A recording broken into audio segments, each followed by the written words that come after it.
I'm still muting us.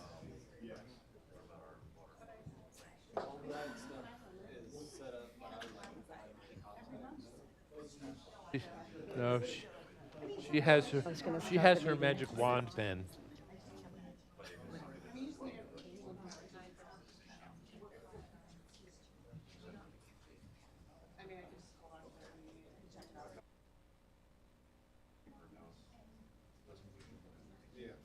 Not used to. I kind of my feng shui's off. I'm, I'm used to Thank having. you for attending tonight's council meeting. Is it not coming through? No, For the record, it's May 16th, 2024, and the time is 6:32. I'll begin with the roll call. So council, when I call your name, please say here or present. Mayor Maxton. here. Councilmember Stroop, not present. Councilmember Roden. Present. Councilmember Olvera. Here. Councilmember Kerner. Here. Councilmember Parker. Here. And Councilmember Menchow is not present. With 5 members of council present, a quorum is declared. Thank you, Christina. And would everybody please stand and join me in the Pledge of Allegiance?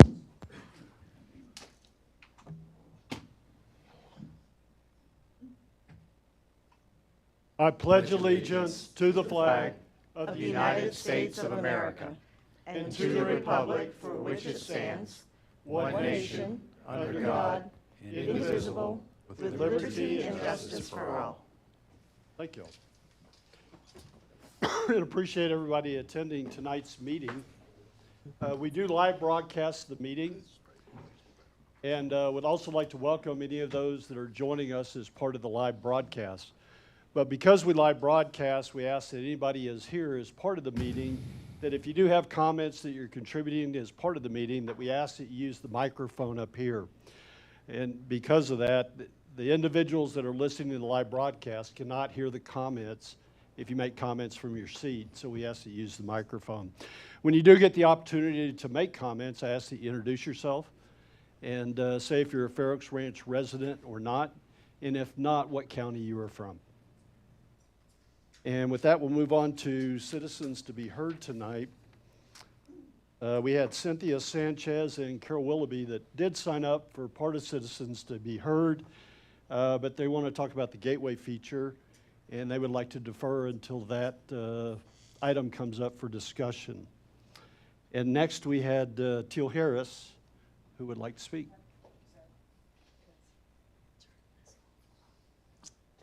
Good evening, everybody. I'm Teal Harris. I am a Fair Oaks Ranch resident. I live up on Rocking Horse.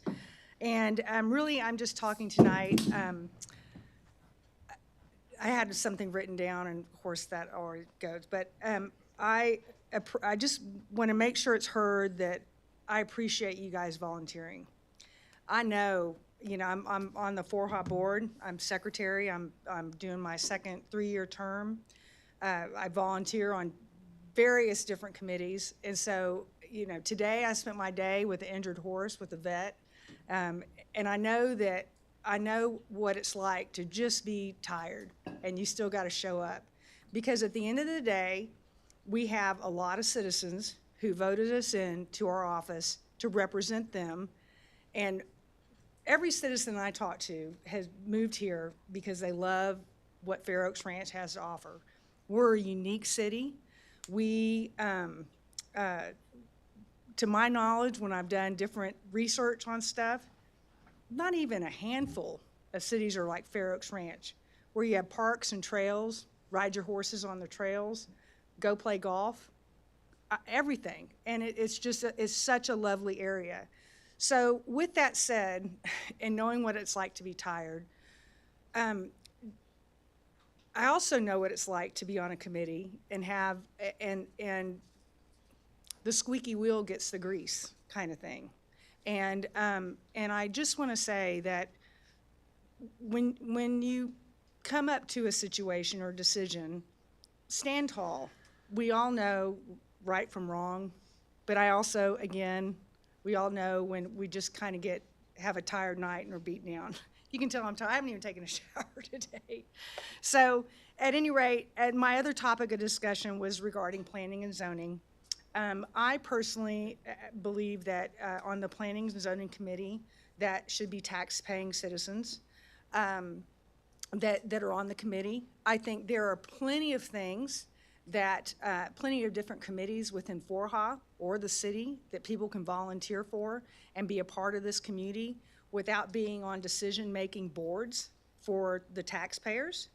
And so I would hope that we take that into consideration when you do vote on that, that it's, you know, we stay. I think that it can be an innocent decision, but then at the end of the day, once we open that door, it could be some nefarious possibilities of, you know, other people moving in on planning and zoning and not making the best decisions for this community because they don't live here, or I don't think it's just about living here, but even if you know, if you want to be part of something, there are so many committees that people are looking for volunteers. So that's all I have to say. Again, I appreciate everyone. Stand tall. Thanks for, you know, doing what's right for our community as a whole. So thank you. Thank you, Teal. We did have two individuals that submitted comments to be read. The first is from Al Schmidt. He is a resident of Fair Oaks Ranch.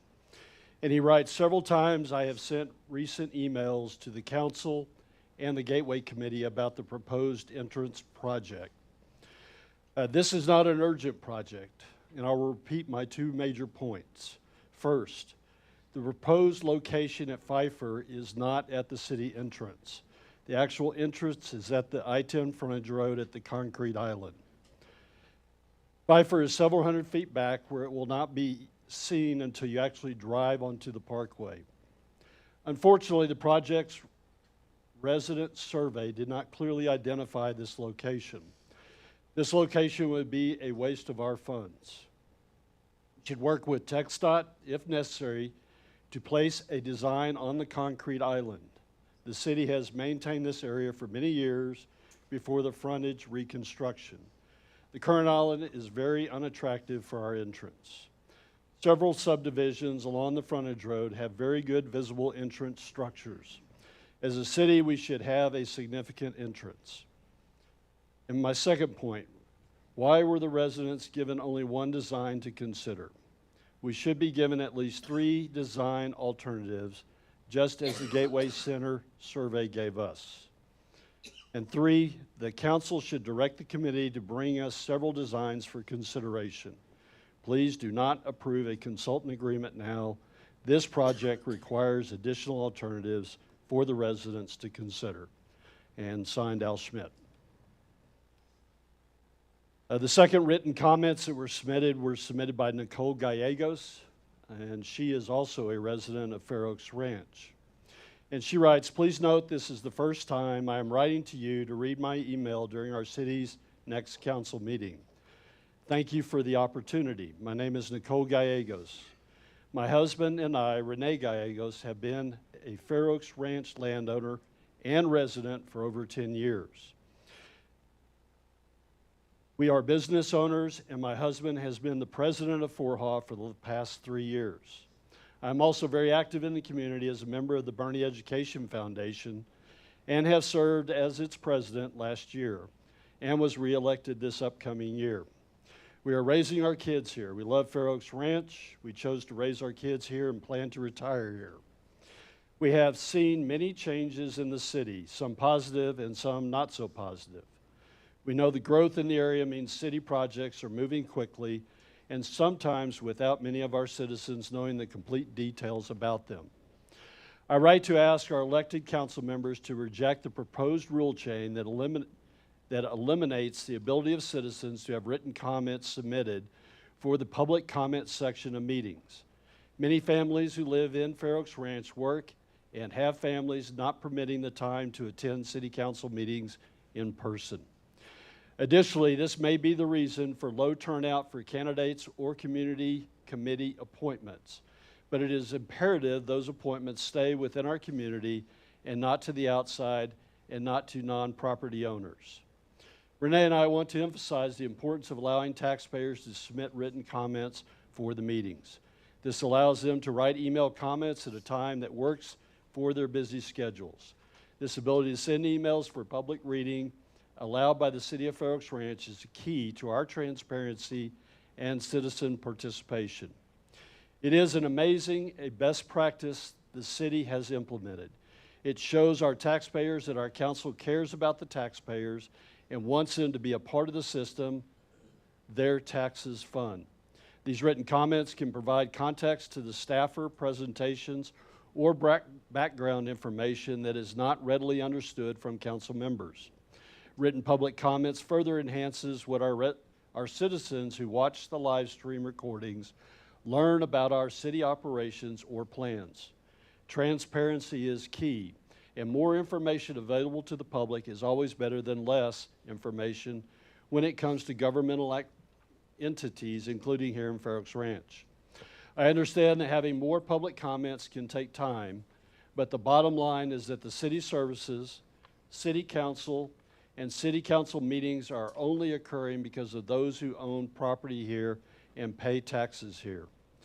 Thank you to the council for live streaming meetings and of allowing citizens to participate in multiple ways. We are thankful to you for the time you have spent fighting the water pump and tower behind Deer Meadows Estates. We are thankful to you and your passion for this city.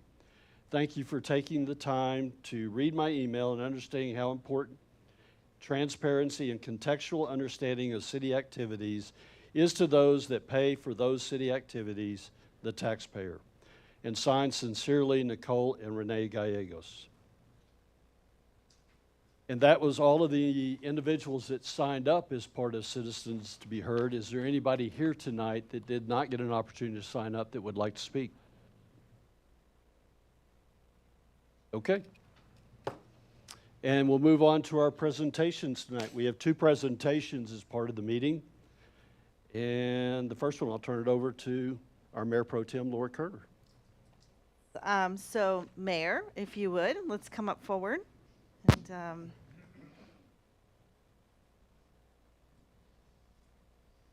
I have the great honor of swearing you back into office. So, do you have a preference on which side you want to stand on? Okay. Are you ready? I have no good side. Are you ready? I'm ready. Okay. Raise your right hand. I state your name. I, Gregory C. Maxton, Do solemnly swear do solemnly swear that I will faithfully execute that I will faithfully execute the duties of the office of mayor of the city of Fair Oaks Ranch, Texas, the duties of the office of mayor of the city of Fair Oaks Ranch, Texas, Passing you, okay. And will, to the best of my ability, and will, to the best of my ability, preserve, protect, and defend preserve, protect, and defend the Constitution the Constitution and the laws of the United States and the laws of the United States and of this state. and of this state, So help me God. and so help me God. Congratulations. Thank you very much. Welcome for another term. 3 more years. And we're gonna do Emily, but later? Yes. Oh, we I don't take know Em- if we'll do her. I talked to Emily, and I think we're going to find another meeting Okay. to do her at. Do we Unless take she a- showed up. Is this yours? Oh, you're Oh, gonna do this the is ones, a okay. proclamation. And who all do we have here from Public Works? Grant iPad. and Steve. 2 key guys in Public Works. Y'all need to come on up here. And so next week is Public Works Recognition Week. And so tonight, as I read the proclamation, what we'll talk about is all that Public Works does for our city. And the list goes on and on as I was looking at this. You know, Public Works is responsible for all our water, our wastewater, and our maintenance operations throughout the city. They manage our water and our water utility system from the point of bringing water out of the ground all the way to delivery to our residents. And then the wastewater system that takes that water back, cleans it, and delivers it to the golf course. What took me maybe 30 seconds to say is a daily activity that keeps them busy with the people that they have to manage those two utilities. Our water and wastewater utility are done very well. Oh, you need them closer together? To the point that we have managed a superior water quality system for many years now. And it's providing those services to our residents that I think are key, and they don't come easily. We also provide the stormwater maintenance throughout our city. We also provide the road maintenance programs that keeps the roads in a really good condition that we have throughout our city. The engineering initiatives that are conducted every day for development and for other construction activities all go through our Public Works Department and ensure that everything is done within our Unified Development Code. And all the environmental aspects that are related to our city all go through our Public Works. With the manning that you have, what's total manning that's in Public Works? 29? You accomplish all these activities. And I think that says a lot. And even, and I missed out on emergency repairs, because a lot of times we do have things that go wrong, and crews are called in late at night, on weekends. They respond and they make things happen so that water is reestablished, or wastewater, or even when we have storms and cold weather conditions, it is our Public Works team that's out there salting, sanding the roads, providing the beet juice that keeps our roads still travelable. So we just want to say thank you for all that you do every day. Sometimes it can be an unsung or an unnoticed job of what y'all do, but ultimately we want to recognize next week is Public Works Week. And that, what it's really about having a Public Works Week recognition is to identify some of the points that I covered, but to really see what Public Works does every day for our city.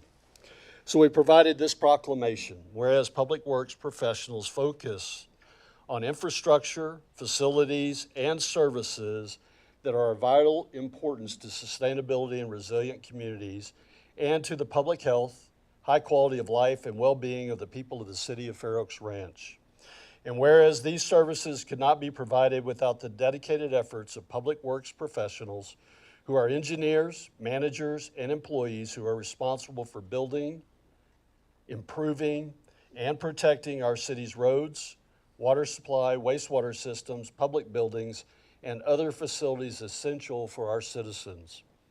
And whereas it is in the public interest for the citizens in the city of Fair Oaks Ranch to gain knowledge, interest, and understanding of the importance of public works and public works programs in our community. And whereas the year 2024 marks the 64th annual National Public Works Week, sponsored by the American Public Works Association, and whereas the dedicated individuals who staff our Public Works Department are materially influenced by the people's attitude and understanding of the importance of the work that they perform.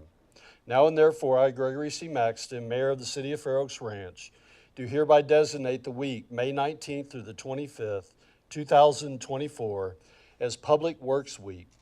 And I urge all citizens to join me in recognizing our Public Works professionals for the substantial contributions they make in protecting our health, safety, and our quality of life. If we give them a round of applause. Thank you. And I would also ask, we should do it all the time, but as you see the trucks out on the road, they're not hard to identify. They have the city symbol on the side of the truck and usually a water cooler on the back. And as you see these trucks, just wave to them. That's a way to tell them thank you for what they do every day. And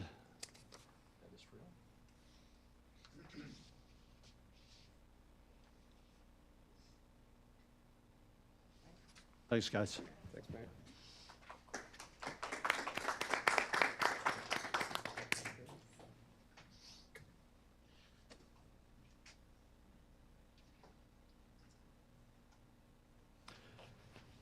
And that completes our presentations for tonight. We do have 7 items on the consent agenda. First is the approval of the April 9th, 2024 Town Hall meeting minutes. Second is approval of the May 2nd, 2024 regular City Council meeting minutes. Third is approval of the second reading of an ordinance amending Ordinance 2018-03 by removing the real property ownership requirement in Section 1, Planning and Zoning Commission, item number 3, and providing an effective date. Number 4, approval of a resolution amending Resolution 2024-15 by removing the real property ownership requirement in Section 2, Creation and Membership, line 2.2, and providing an effective date. Next, approval of a resolution authorizing the execution of agreement with Intermountain Slurry Seal Incorporated for micro resurfacing. And 6, approval of a resolution authorizing the execution of an agreement with Pavement Restoration Incorporation for asphalt rejuvenator. And last, number 7, approval of Councilmember Stroop's absence from the April 18th, 2024 regular City Council meeting. Is there any council member that would like to remove any of these items from consent to consideration? And with that, could I get a motion to approve the consent agenda? So moved. From Scott, and a second? Second. Keith? All in favor of approval of the consent agenda, please say aye. Aye. Aye. Any opposed? Consent agenda is approved. Thank you all.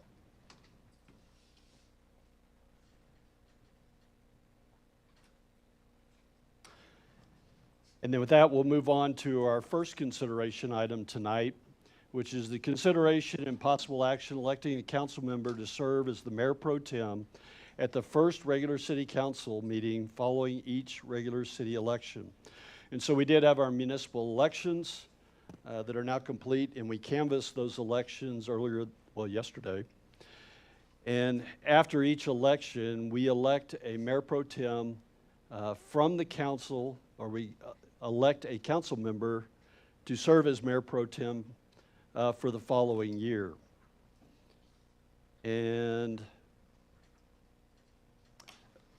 any questions or comments about any nominations for a mayor pro tem? Mayor, I'd like to nominate Laura Kerner. Okay, Second. and a second. Do we have any other nominations? Then with that, could I get a motion to elect Laura Kerner as our mayor pro tem? So moved.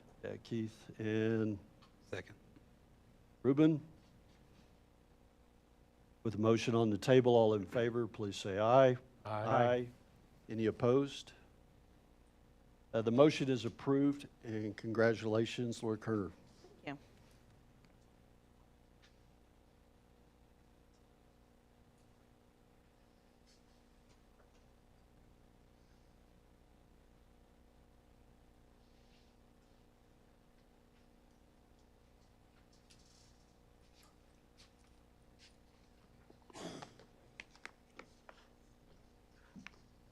Sorry, I'm writing fast.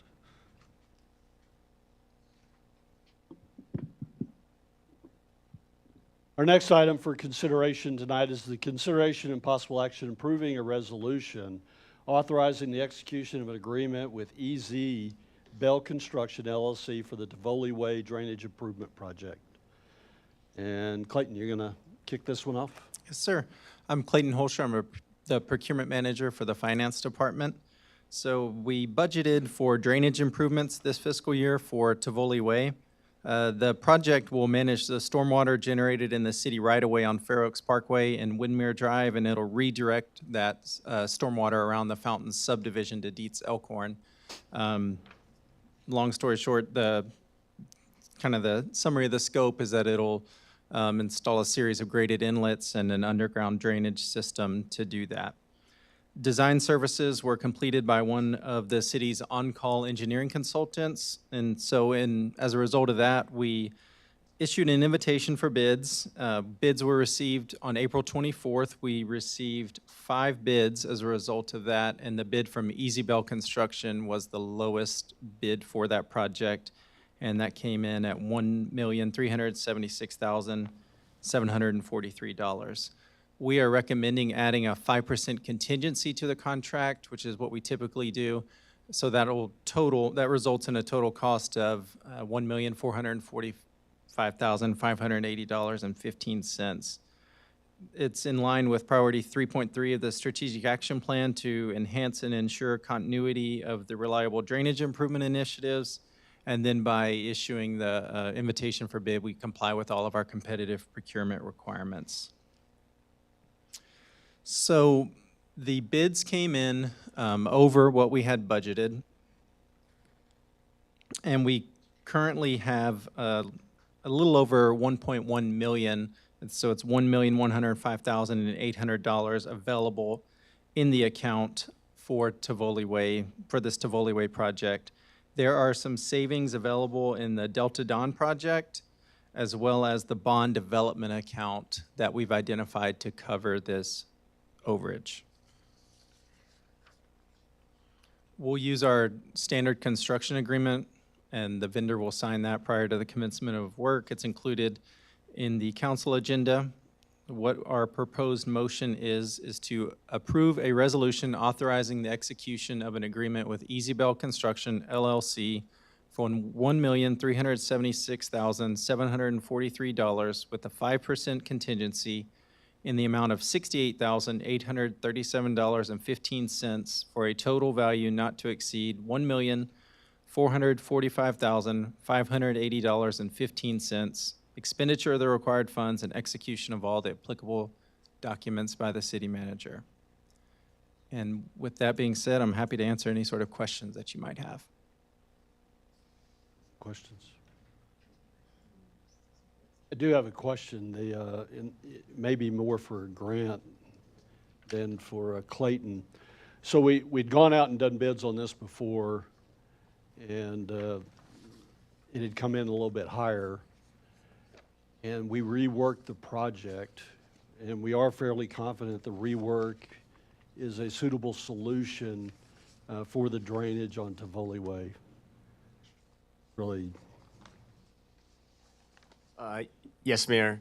There were some slight modifications to the design that we accomplished over the past 2 months before rebidding the project. One was to reduce the size of some of the reinforced concrete pipe that's going underground, reducing the size of some of the manholes, and then removing some of the replanting requirements because that can be accomplished through other means. And by removing those requirements, we were able to bring the cost of the project down slightly, but still meet the requirements to convey the 10-year storm around the Fountain subdivision. Okay. Thanks, Grant.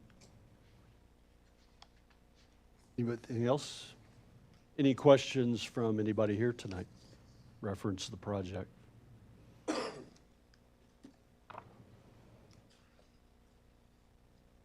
With that, could I get a motion to approve a resolution authorizing the execution of an agreement with Easy Bell Construction LLC for $1,376,743 and with a 5% contingency in the amount of $68,837.15 and for a total value not to exceed $1,445,580.15, expenditure of the required funds, and execution of all applicable documents by the city manager. So moved. From Scott Second. and from Ruben. Any other discussion from council? With a motion on the table, all in favor, please say aye. Aye. Any opposed? The motion is approved. Thanks, Clayton. Thanks. Thank you, Grant, for answering my question.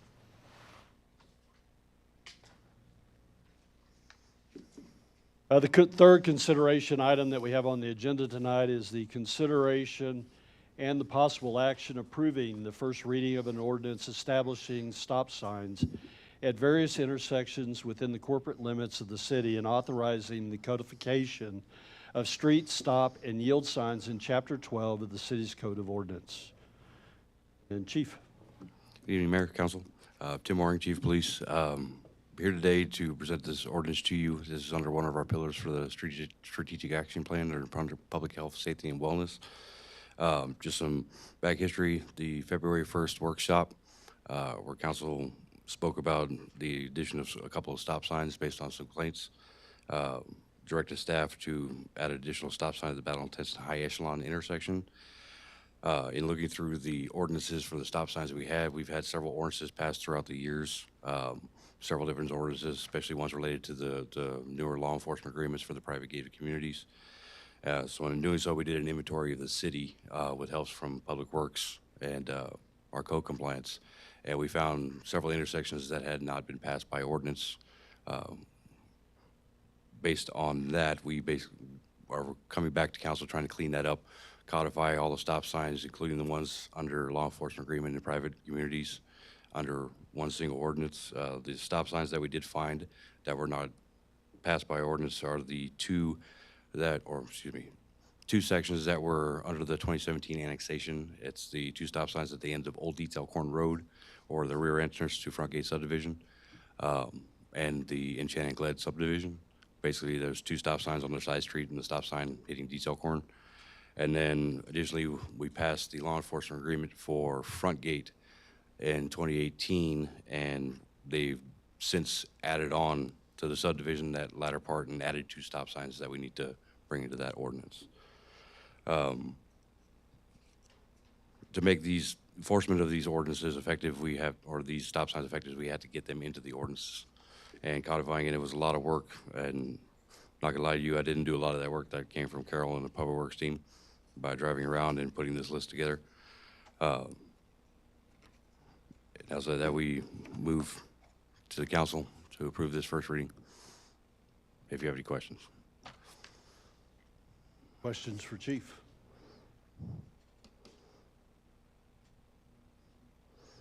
Any questions from anybody here tonight on the subject? Then can I get a motion to approve the first reading of an ordinance establishing street, stop, and yield signs at various city intersections and authorizing the codification of said into the city's Code of Ordinances in Chapter 12? So moved. From Keith? And a second? Second. From Ruben? Any other comments or discussion from council? I have something there. Yes, ma'am. I appreciate that we're having to codify all the rest of the stop signs that haven't done in the past. I'm still not sold on the Battle Intense and High Echelon stop sign. I know we had a workshop about it, and I do understand that there was some current concerns about safety, but I'm still not sold that a stop sign is needed at that intersection. So I would like to consider this change without adding that stop sign, but I wanted to bring this up for discussion again because we're adding a new stop sign, not just including the stop signs that have already been added. So I don't know how much of a discussion we had at the workshop other than we were just talking about the analysis, but I want to open that discussion up again here since we're about to install that stop sign. And I just, going through this intersection multiple times a day as part of my transit, I just don't see the need. Okay.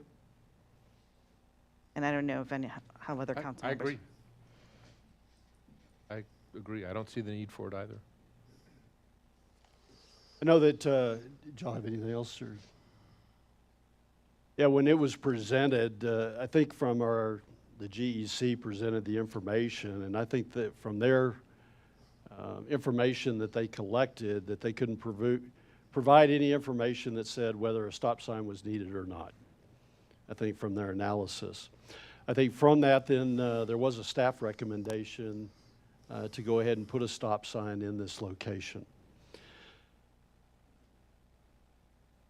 I know I've received some citizen input as well about not placing one there. Sure, there's arguments on all sides. Yeah, both sides. And so for me personally, I think the stop sign is appropriate. Just looking at it, it's an off-centered intersection. And you have one road, Battle Intense, that drives, I guess would be north to, or south to north, that doesn't have a stop. And a lot of the residents within our city know that that is not a requirement, that traffic will flow through without a stop sign. But we are getting more traffic within the area, and we will have individuals that will be driving that road that may not be aware of it. Now, there are signs on each of the stop signs that say that it is a three-way stop, which would be, I think it's High Echelon, Hansel, and Battle Intense traveling south have stop signs. But if you're not aware of the intersection, you won't know which of the three roads coming into this intersection have a stop sign or not. So for safety reasons, I just look at it and why wouldn't we put a stop sign there? And I just don't know, I don't know the drawback. What's the drawback in putting a stop sign there? So my question is, I haven't seen evidence that there's been any accidents or any reason to drive that. We had one resident come forward and say they feel unsafe in that intersection.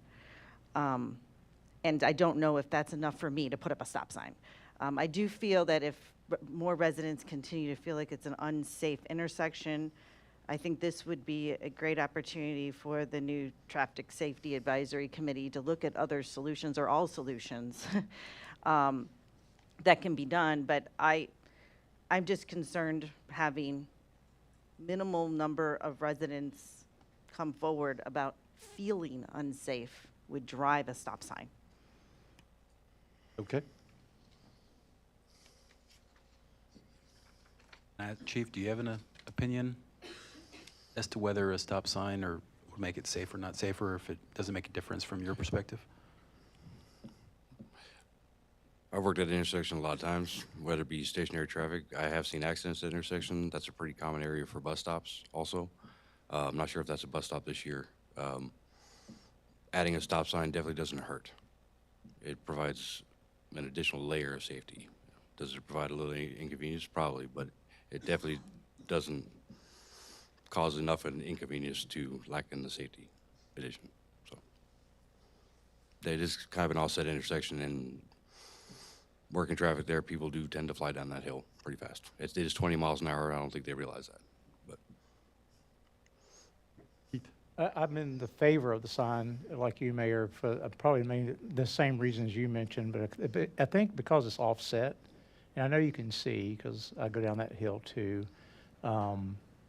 it's always, from my perspective, when you have stop signs, you generally expect stop signs on all corners whenever you approach one. And they are marked three-way, but I feel like because of the speed coming down, it would be a preventative thing. Just because we haven't had accidents doesn't mean we might. And so I know there's a lot of bikers that go down that hill, and I do too. So I think my feeling is that, to go ahead and put the sign is probably a good idea. That's my opinion.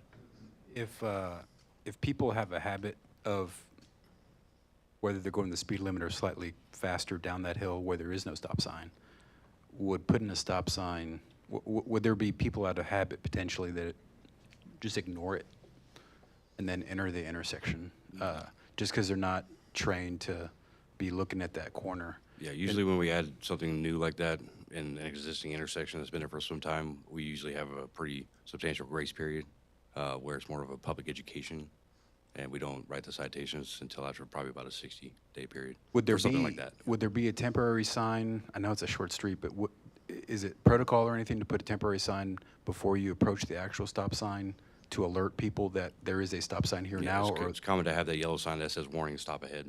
Okay. And then our maintenance team is pretty good about when the new stop signs go out, they put the red flags on it as well. So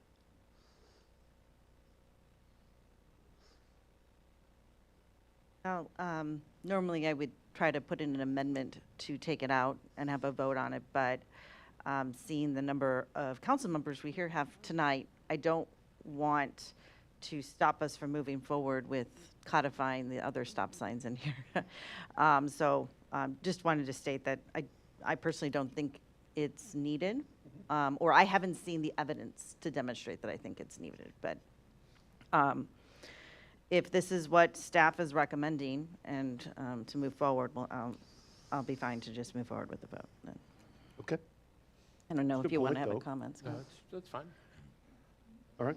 Yeah, I just want to say, kind of going forward, I mean, I'm hoping we can have a more formal process that would drive when we would consider stop signs and decisions like that. Good point. Okay.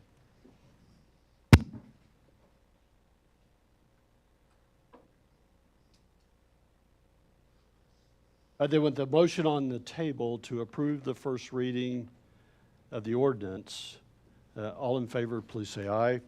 Aye. Any opposed? And the motion is approved. Thank you, Chief. Thank you, Mayor. Thank you, Council.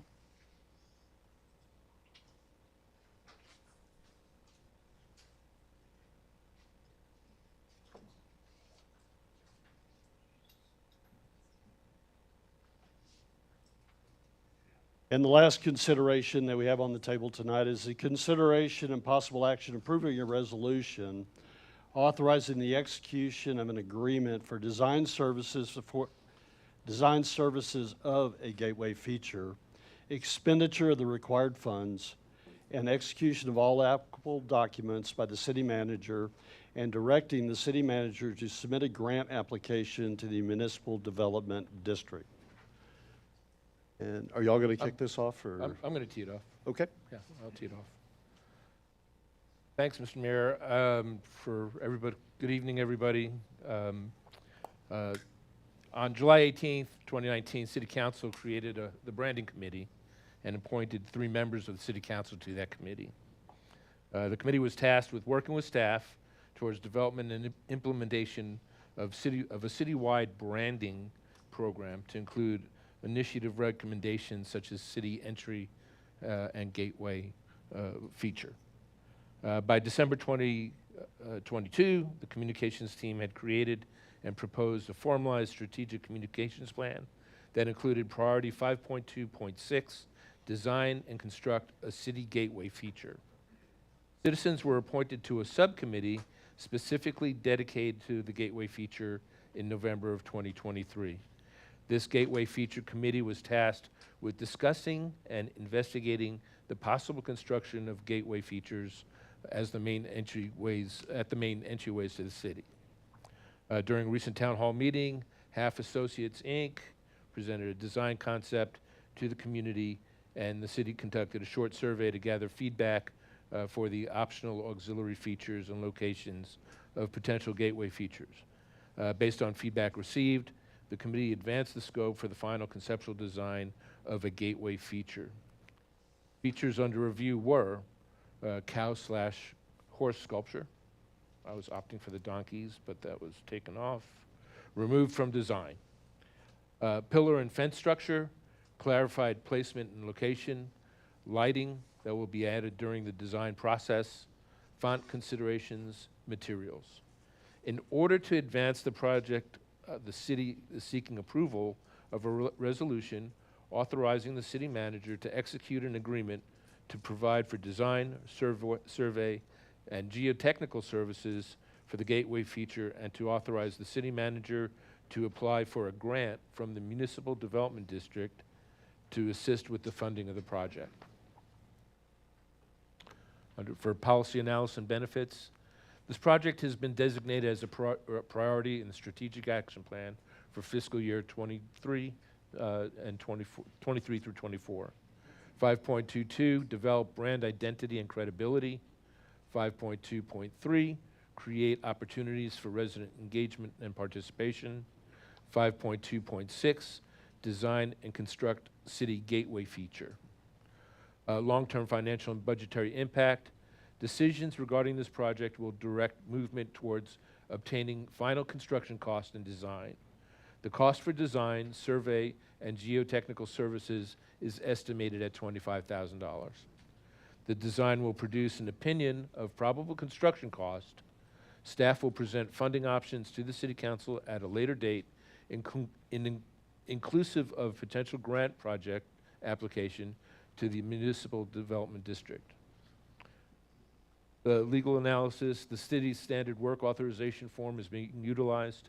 Additionally, the city attorney has reviewed and approved the resolution. Recommendation, proposed motion. I move to approve a resolution authorizing the execution of an agreement for design services of a gateway feature, expenditure of the required funds, and execution of all applicable documents by the city manager, and directing the city manager to submit a grant application to the Municipal Development District. With that, Do we have a second? I'll second it. thank you. I'm ready for any And we'll questions. go a little out of order here, but you did make a motion. Oh, I'm sorry. Yeah. And so, It was, But- it was I said out loud. apologize. any comments, I think- questions from council? I think the only clarifying comment I make is, I believe the remaining cost for the design survey and services is already within our budget for this year. So we're just executing dollars that we already budgeted, that 25,000. Question? Yes? 25, I'll be honest, when I saw the 25,000, I thought that's a lot. I'm not in the design field, but, you know, for the style of what's proposed with masonry and some fencing, you know, $25,000 to design that, to me, on its face, was a lot. Did that estimate, was there like, how many hours of work is supposed to go into this, and what's the hourly rates? Or how was that? Was it broken down, or was it just, this is how much it's estimated to cost? Yeah, I can feel that one. So we haven't executed the agreement yet, and the $25,000 is inclusive of a contingency, which could include the geotechnical and surveying.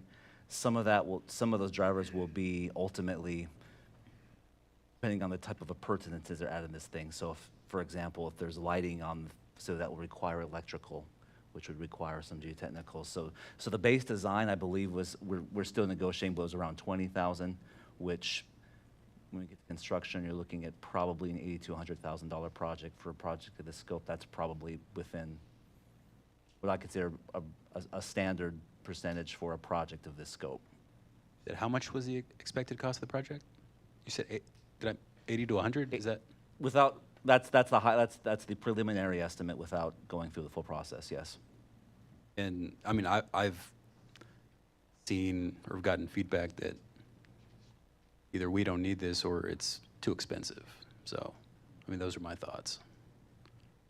But we are going to be putting in a grant for the MDD, so it'll be reimbursed if approved by the MDD. And that includes design? It's a good question. I'm not sure what the application will state, so. God, do you know? That's, the presumption was, as Councilmember Kerr stated, that we do have design budgeted within the current budget. So the operating assumption was that we would execute the design through the general fund, ask the MDD for the construction funds. The cost itself is within my purview as, under the procurement policy, I can execute that amount of a contract. What this resolution is intending is really stating the council's desire to go forward. You know, give direction there. So yes, we want to continue to design and ultimately construct the project, and yes, we want to apply to the MDD for construction funds. That's the direction I need through this resolution. And I know you recently came on, but this was part of the budget cycle last year, how much we budgeted to allow for design, and this was included in it. I have a question. Does that design, this cost take us all the way through construction? So that's what the package would be for, there'd be no more design cost once construction begins? The architect would stay engaged the whole time? Full. This is a full thing? It is, Okay. yes. Okay, thank you. Is it possible to, I know we budgeted the 25,000, but can we ask for the reimbursement of that?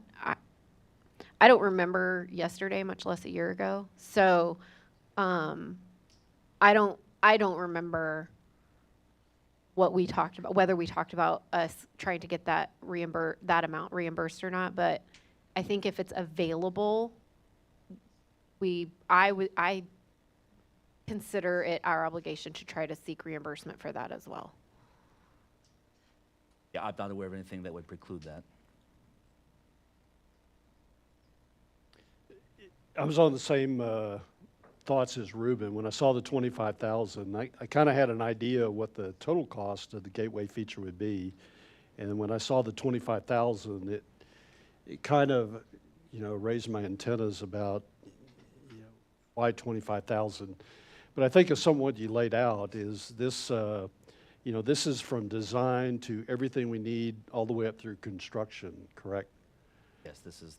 So full this will design provide and the any- plans, it'll provide the surveys, as part of the electricity, everything that we will need up to construction. Correct. And I think that puts it a little bit more in perspective for me, and in understanding, why 25,000, because it seems like a lot of money. And we had a gateway feature that was up in the front of the city that was taken down when they did the realignment or the reconstruction of the I-10 frontage road and Fair Oaks Parkway. And from that, over the past 3 years, I know that I've had several individuals come to me and say, what are we doing to landmark our city? We have a special place, and what are we doing to identify Fair Oaks Ranch that you're entering into this community? Because they were used to the boat feature that was there and that was taken down. And I think that in looking at this, I mean, this is that effort in moving forward and replacing the boat feature of what we used to have as part of the landmark of our city.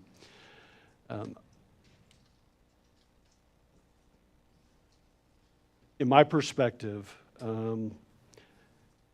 it's not a must item for our city. I think it's a want, but I think it's something that our residents truly want in identifying Fair Oaks Ranch. We are a unique community. There is no doubt about that. And people take a lot of pride within our community. And I think having something that identifies you are entering the city of Fair Oaks Ranch is what people are looking for. And if we can do this and we can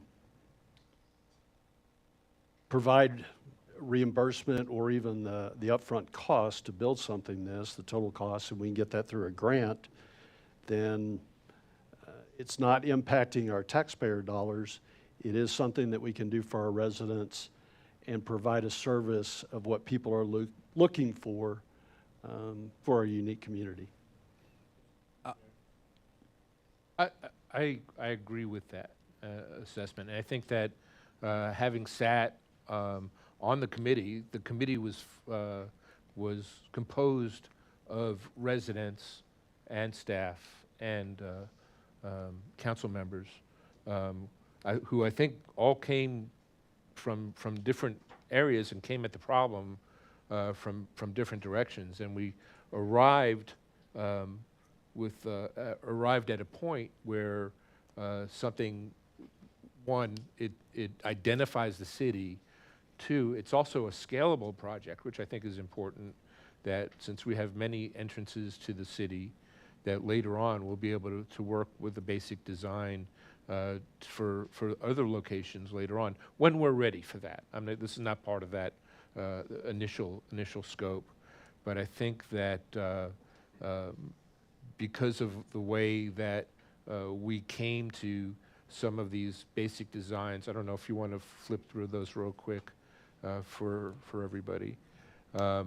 It's something that is very unique and will be a great asset to when people come to the city.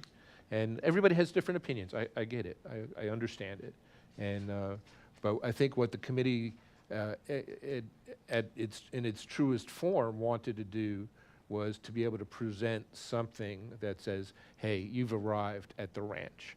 and it has that. It really does have that feel, and something that's true to the ranch, something that applies to the history of Fair Oaks Ranch as the city.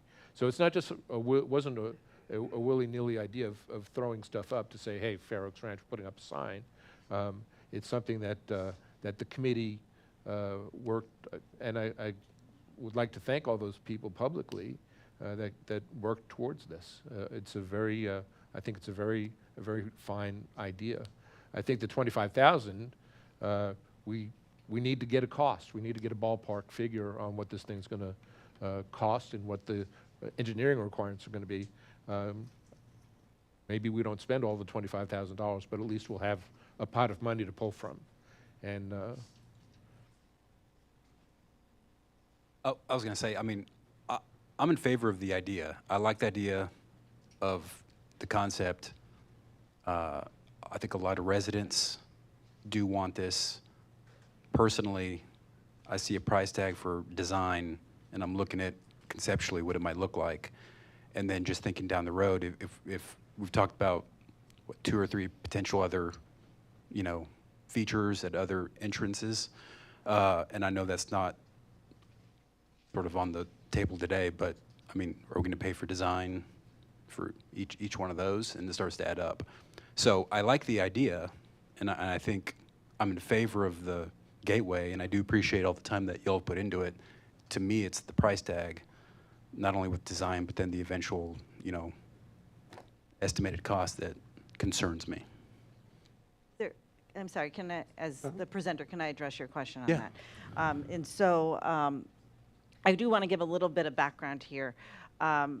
We were hoping to get an estimate without a full design and go through this entire process, but no vendor would give us an estimate without doing a design because it is along a public road and it is in a public location. So we did attempt multiple times to reach out to vendors and say, could you give us a general estimate of how much it could be, and then we could put together a grant or whatever application, a budget amount for that amount, and they would not, without a contract and a design contract, because they're like, this is going to be in a public area, there's concerns about safety, so it required us to actually engage in with a vendor to do the design. So we did attempt to do that. During this process, we had, when we requested residents to be on the committee, we had amazing amount of desire to be on this committee, and it was very difficult for us to nail it down to the size of a committee we did, and it was even a very large committee for that because we couldn't nail it down even smaller. So we wanted to make sure we had as many residents as we can to come in. We did have multiple designs come to the citizen committee. They did look at multiple different design aspects. They did look at different locations throughout the city. And within the committee is how we narrowed down to where that was. The difference between other situations would be if we didn't have a committee, sometimes we would offer options out at town halls. In this situation, instead of having multiple options at a town hall, we pulled a committee together to narrow it down. Because really the point of the committee was to get to a point to ask for budget and or a grant application to move forward. That was really the point of the committee. And kind of narrow down a design that the residents thought would reflect the city of Fair Oaks Ranch. To talk a little bit about that location when you enter the city where the boat used to be, that is where we used to have a marker right there, kind of outside of Frost Bank. There was a little spot right there. It's a very small location if you drive past it, and it's now concreted over. I don't know if we didn't know this, or maybe we did, but that is not owned by the city. That has never been owned by the city. It's owned by TxDOT. And there's a lot of risks putting something there when we don't own that property. We could possibly get use rights, but if TxDOT wants to do anything with that road, we could potentially lose whatever we build on that location. So while I understand a lot of people like that location for, there could be some problems with visions in that intersection, turning with all those things, but also we simply just don't own that property. We don't own that area. So just for information on why it was considered, but then we moved to this location right here. And the reason why I believe, and correct me, Scott, if I get this wrong, is because people can enter the city coming in off of Leslie Pfeiffer now and the main entrance. So we wanted an entrance right there where both entrances could come in right in onto the Parkway. So that was just a little bit of history there. Thanks, Laura. Yeah. Yes, ma'am. I have a question, and then I want to propose an amendment to I the don't think we have a motion. motion yet, so you could just probably do it. We did do, you seconded Oh, it. we did. Okay, Yes. so, Sorry, yes. so my question is, do we have a timeline on when this grant application is going to be submitted? And what do you mean, when does it have to be, or when do we want it to When do be? we want it to be? I don't think there's a timeline. But I do think we wanted to move forward enough with the design so that whatever number comes out of that design gets through our budget cycle. Because it's what, Okay, most of the MDD grants, and I don't know how this application will be written or how the contract would ever be signed, but most MDD grants are reimbursable. So we would have to budget for it in our budget, and then at some point would be reimbursed. and so that was going to be another That's question. the driver of why we want to look at it now. That's why we formed the committee when we did, so that when we came to this budget cycle, this summer, we would have a number to put into our project. So when we do the application, it'll be asking for whatever that Yes, whatever whole that cost amount is. is. Okay, so then my amendment, if you hear me out on this, it's just going to add a little bit to the very end. So I move to approve a resolution, or how should I move to amend the motion as follows. To approve a resolution authorizing the execution of an agreement for design services of a gateway feature, expenditure of the required funds, and execution of all applicable documents by the city manager, and directing the city manager to submit a grant application to the Municipal Development District that will include the costs of design. And construction. Right, the total, I'm assuming the original one was to be for the construction. Well, but if So- we're going to be directed, we probably should put both, right? Yeah, Okay. so to include the costs of design and construction. Hold on a second. So we have a motion for an amendment on the table. Does anybody want to second it? Second. Okay, Keith. That's just the design. Now, Ruben, question. Was the intent of the original motion to submit an application to MDD for just the design and then later for the construction, or was it going to be all in one? The intent was for it to be all, but Emily just is clarifying to make sure that everybody knows that's what the intention is. Okay, thank you. I just want it to be clear, since we're asking for 25,000, I don't want people to think that we're not going to come back and include that as part of the total amount that we're asking for in the grant application. So just to clarify, we're not asking for 25,000. We're authorizing the city manager to execute the budget. We already gave him the authority to execute. Right? I understand that. So, and then we're asking him to submit an application to the MDD, and you're just giving him further direction of what scope of the application.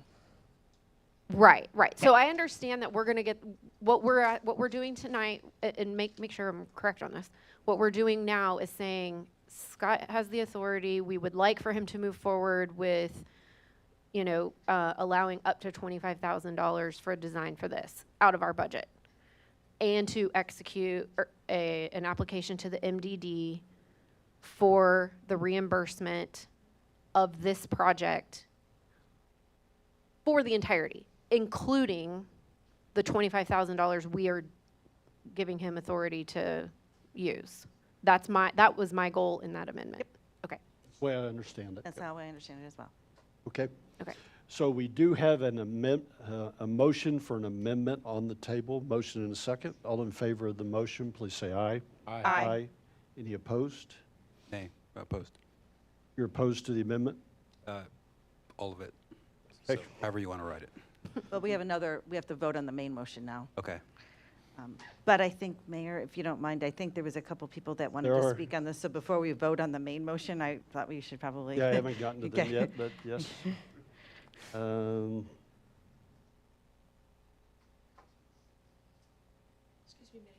we had the motion.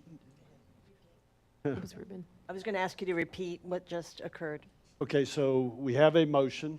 The motion was made by Scott and Laura. We have an amendment that was proposed by Emily and seconded by Keith. And then we just voted on the amendment, which passed 4-1. So Ruben did not vote for that? Correct. Okay. Thank you.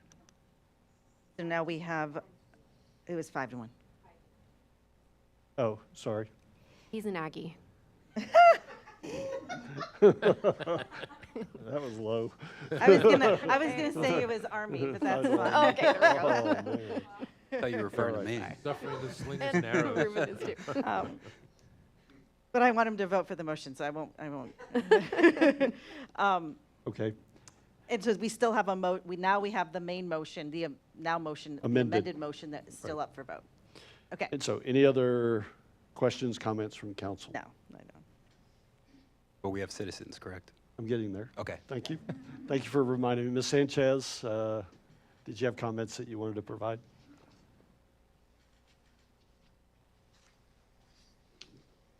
Good evening, Mayor, council members. I'm Cynthia Sanchez. I am a Fair Oaks Ranch resident, and I live here in the Chartwell community. Thankfully, a lot of your presentation did answer some of the questions. I think I would just like maybe to get a little more clarification on a couple of things. I'd like to thank Mr. Schmidt for submitting his email question with regard to the gateway feature. That actually covered a couple of things that I wanted to discuss tonight. One of them actually was the design feature. And if we could scroll back to the rendering.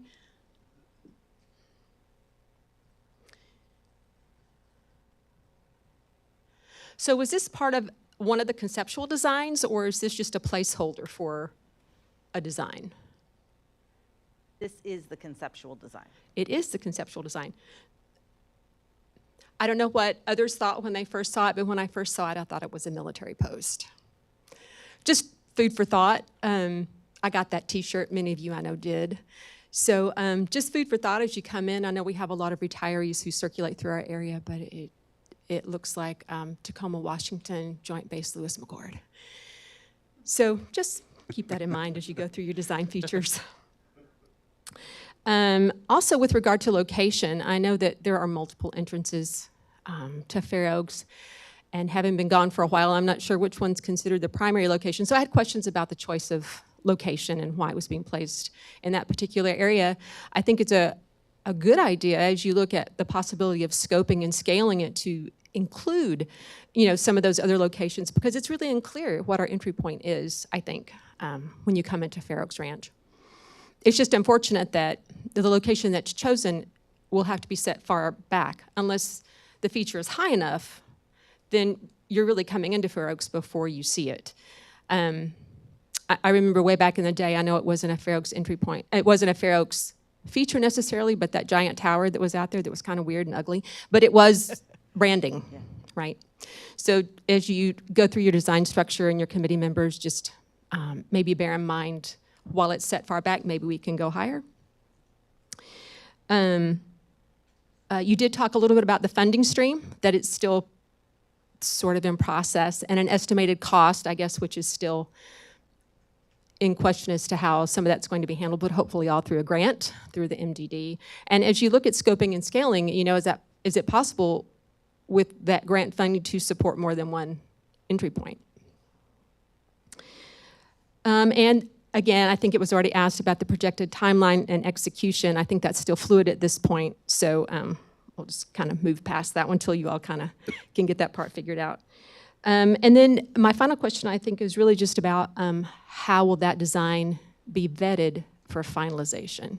Do you still have that citizens and staff community committee that's working on that? Or is that another survey that will be put out to the residents? Or how will that be handled? I can answer that factually. This was the final voted out design out of committee, taking into account all of the resident feedback we received at the town hall. Okay. All right. Well, I think that's all the questions I have. I appreciate the work that's been done on this because I agree. I think, it's important for people to know when they're entering into a city. And up to this point, there was really nothing significant that would say, hey, you're in the city now. So thanks for your work on it. Thanks, Ms. Sanchez. Ms. Willoughby, did you want to make comments also? Okay.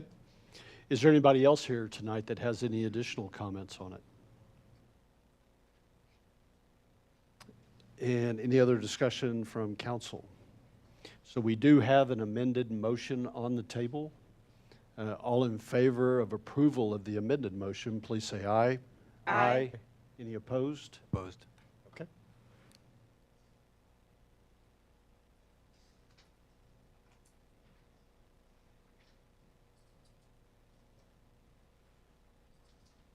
I believe that completes our consideration items for tonight. And with that, we have two workshop items.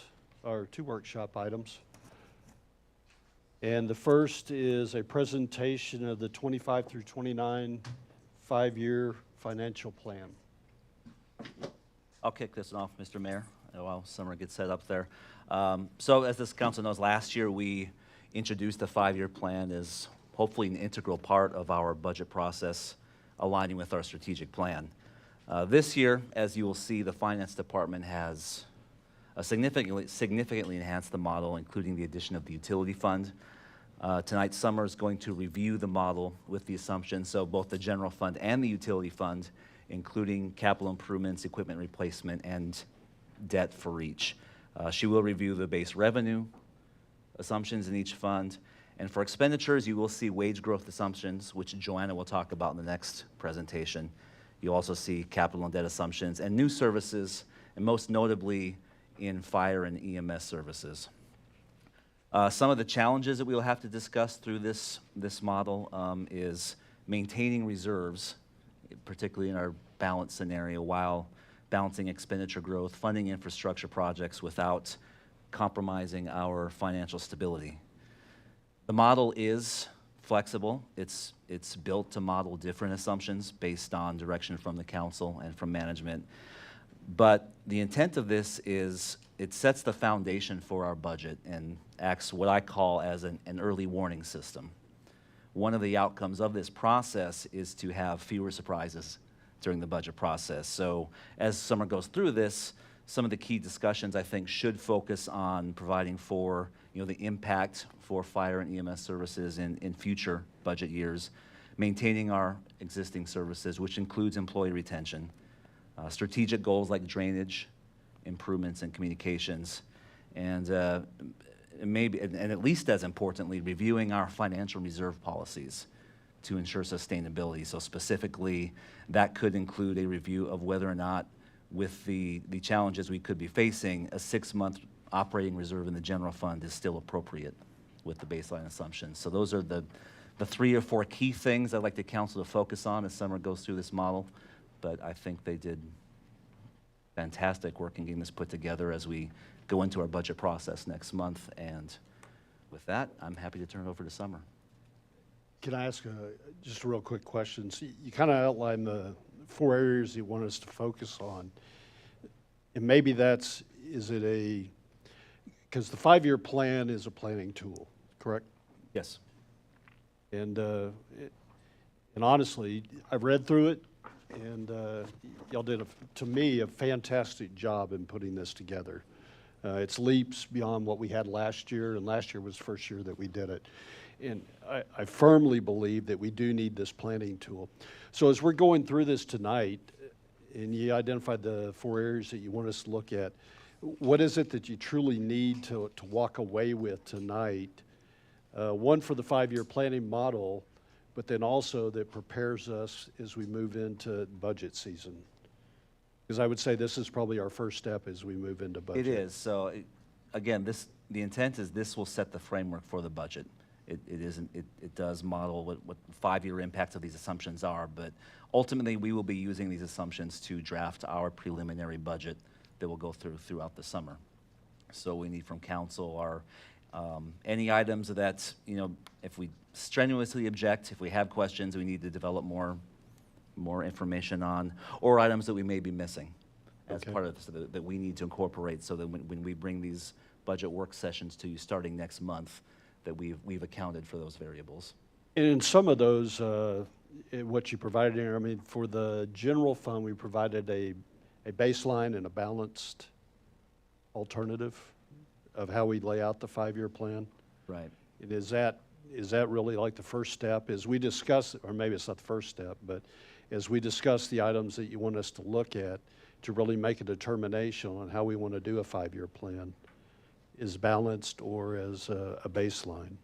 It's really, I think more of the focus will be on the balance. The baseline will show essentially what happens if, based on the assumptions, if we make no fiscal changes, what happens, and what you'll see is a reserve chart going down like this. So we propose a balanced scenario because our fiscal policy says, among other things, to maintain a 50% operating reserve, right? So we look at it, in order to maintain our operational service goals and maintain our financial policy, these are the adjustments that would need to be made, again, under these assumptions.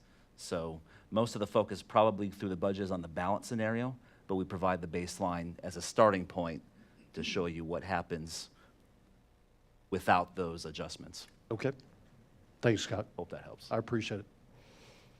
Okay, thank you. Good evening, Summer Fleming, Director of Finance.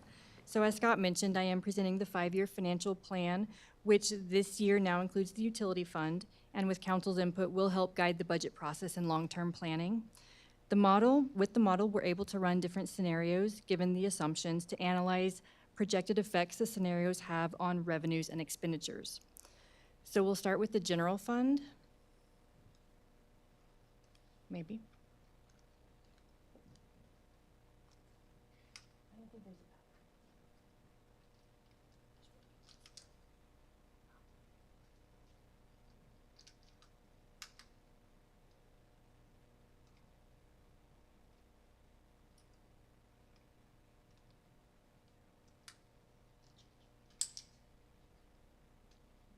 You want to just flip through it and I'll start?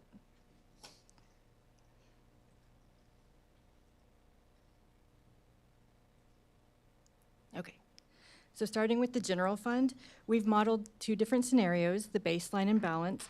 The baseline scenario includes the known knowns, such as wages, benefits, and the current debt service, and also incorporates the GO bond for the roadway CIP.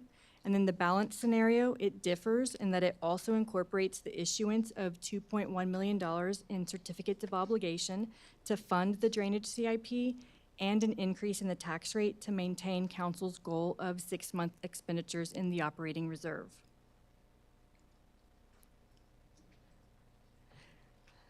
It's a lot of assumptions. I won't read through all of the assumptions on the slide, but I'll highlight some of the major components or changes in assumptions from the last budget cycle.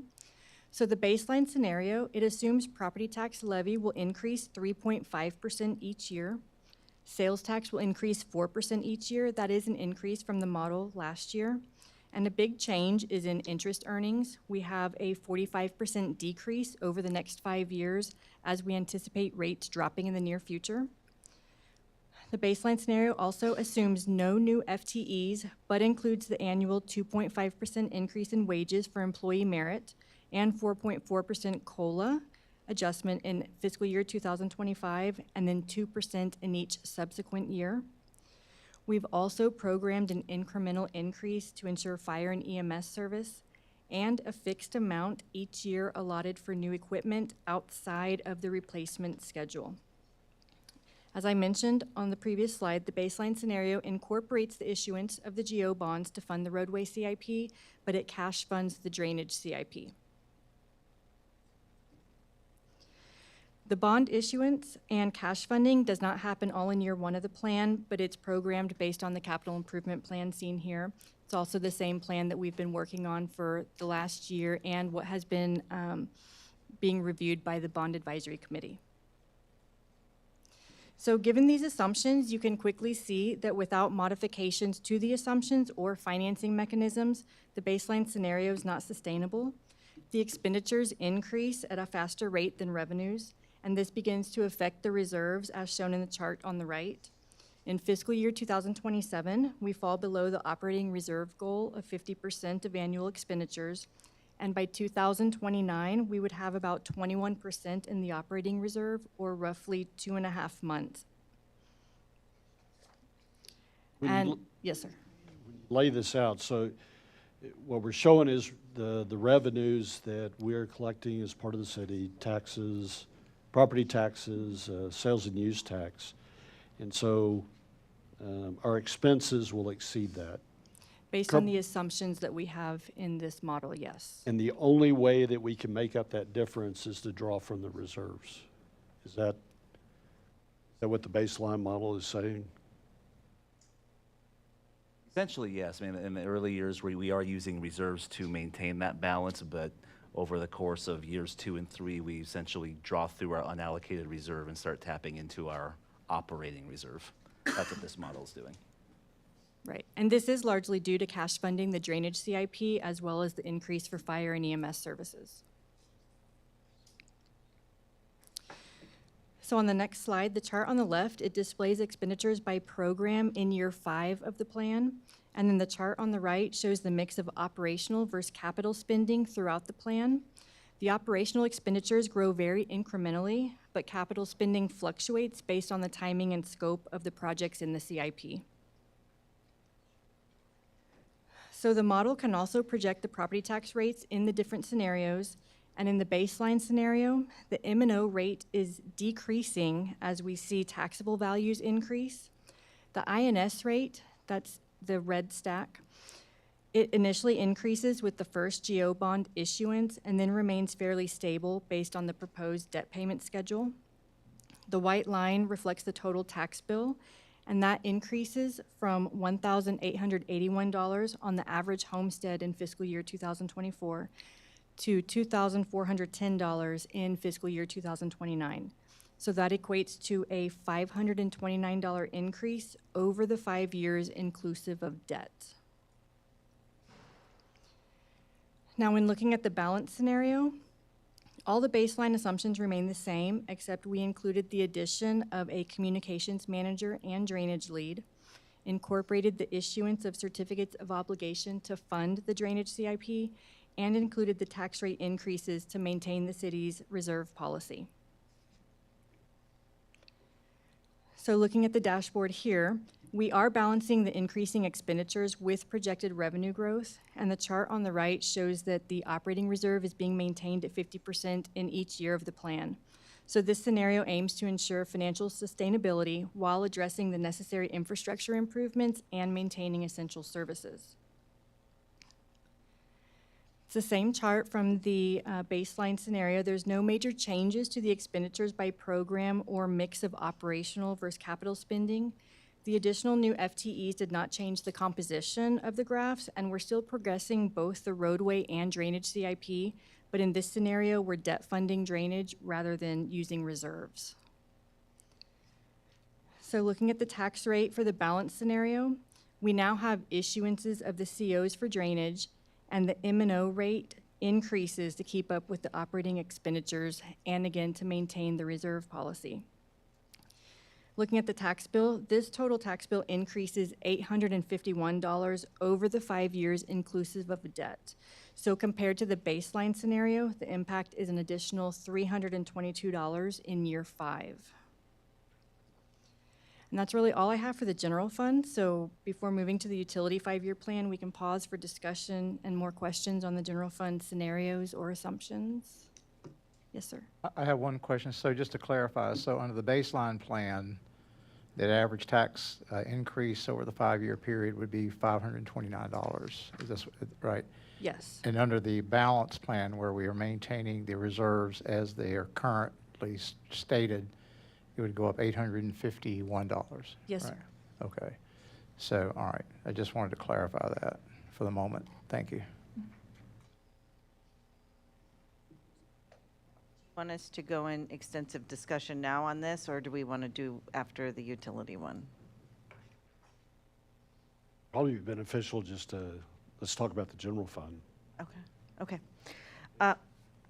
So the 50% reserve assumption, I know it's in our financial policy. Is that typically what most cities have? I thought it was more like a 6-month, I remember something about a 6-month reserve, which sounds different than a 50% reserve. They're They're effectively essentially the same thing? Right, 6 months Okay. divided by 12, right? Okay.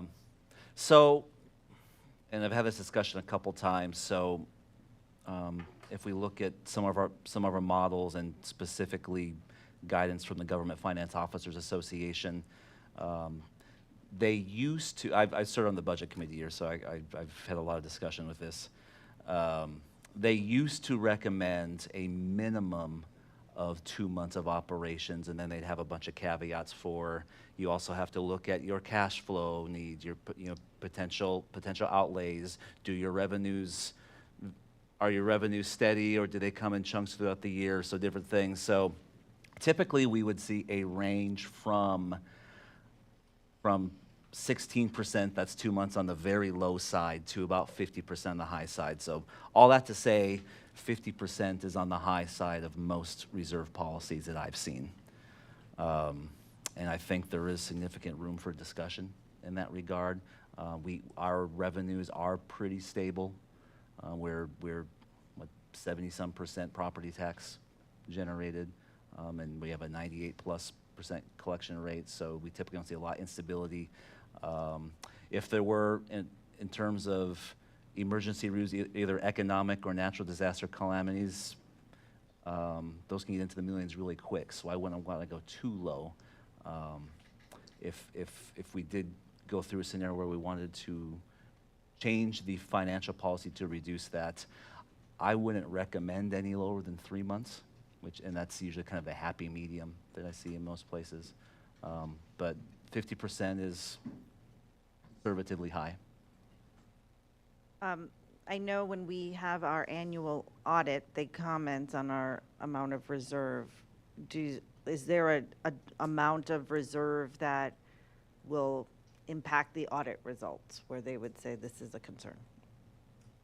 Not so much on the audit side, but how we can see, and one place where that will come up in discussions very soon is relative to our bond ratings. Bond agencies and ultimately bond buyers love to see high reserve rates. So again, that 50% is a flashing neon sign of Like solid having a good financial credit rating, if you will. Absolutely. Oh, Okay. it absolutely is.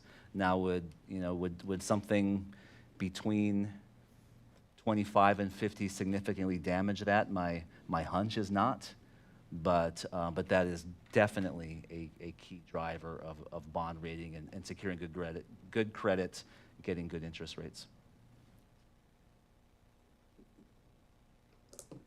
Yeah, Oh, go ahead. go ahead.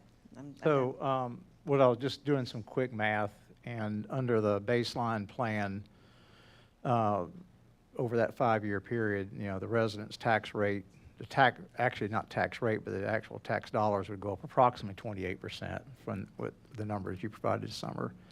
And under the balance plan, where we kept the reserves at 50%, they would go up approximately 45% over that 5-year term, just using those averages that you guys threw out there at the end of that 5 years.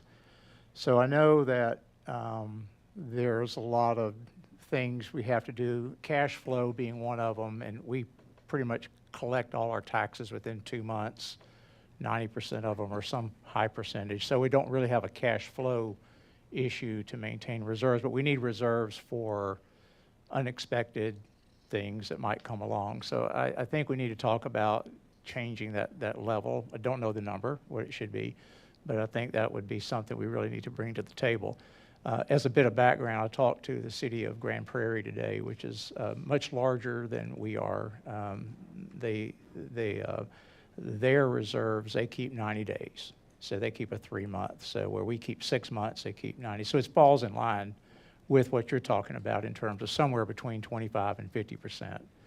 And again, I don't know the magic number, but we really need to think hard, and then maybe this was put in back when we needed to build reserves at some point in history.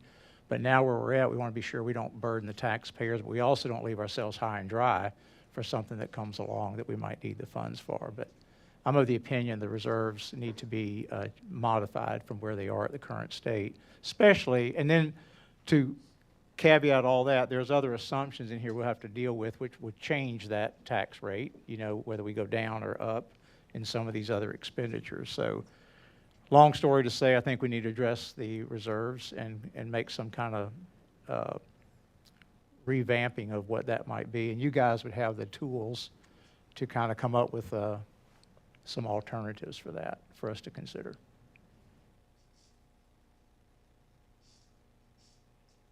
Yeah, as I'm looking at this, and you know, between the balanced and the baseline and the balanced.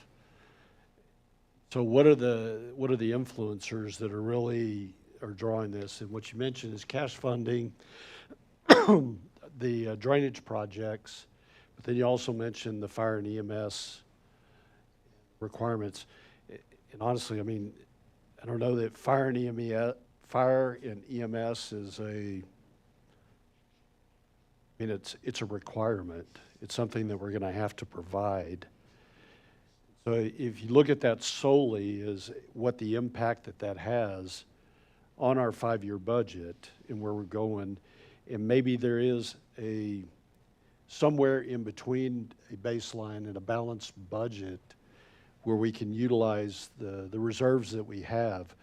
But you know, we can't draw them down forever to pay for fire and EMS. And so we're going to have to find some way that we can get into a long-term solution to meet the bills of fire and EMS and those that we have. I think that's really what the 5-year plan really lays out for us, so we see that. So we may be drawing it down in this plan over 5 years, and if we were to draw the reserves down 3 months over the 5 years, what happens in year 6 when we can't draw it down anymore? Does that make sense? And I'd just be concerned that we set a precedent, and I know that we don't want to, I mean, we've done very well with the tax rate over the last 3 years. We don't want to burden our residents with increased taxes, but we also have a challenge that's coming up with the bill for fire and EMS. How do we balance that? And while the fire EMS is a known incremental increase, or a somewhat known incremental increase, I mean, this scenario, well, the baseline scenario is assuming we don't add one new head count for the next 5 years. Baseline. The baseline, and the other one assumes 2. How confident are we in that 0 to 2 number?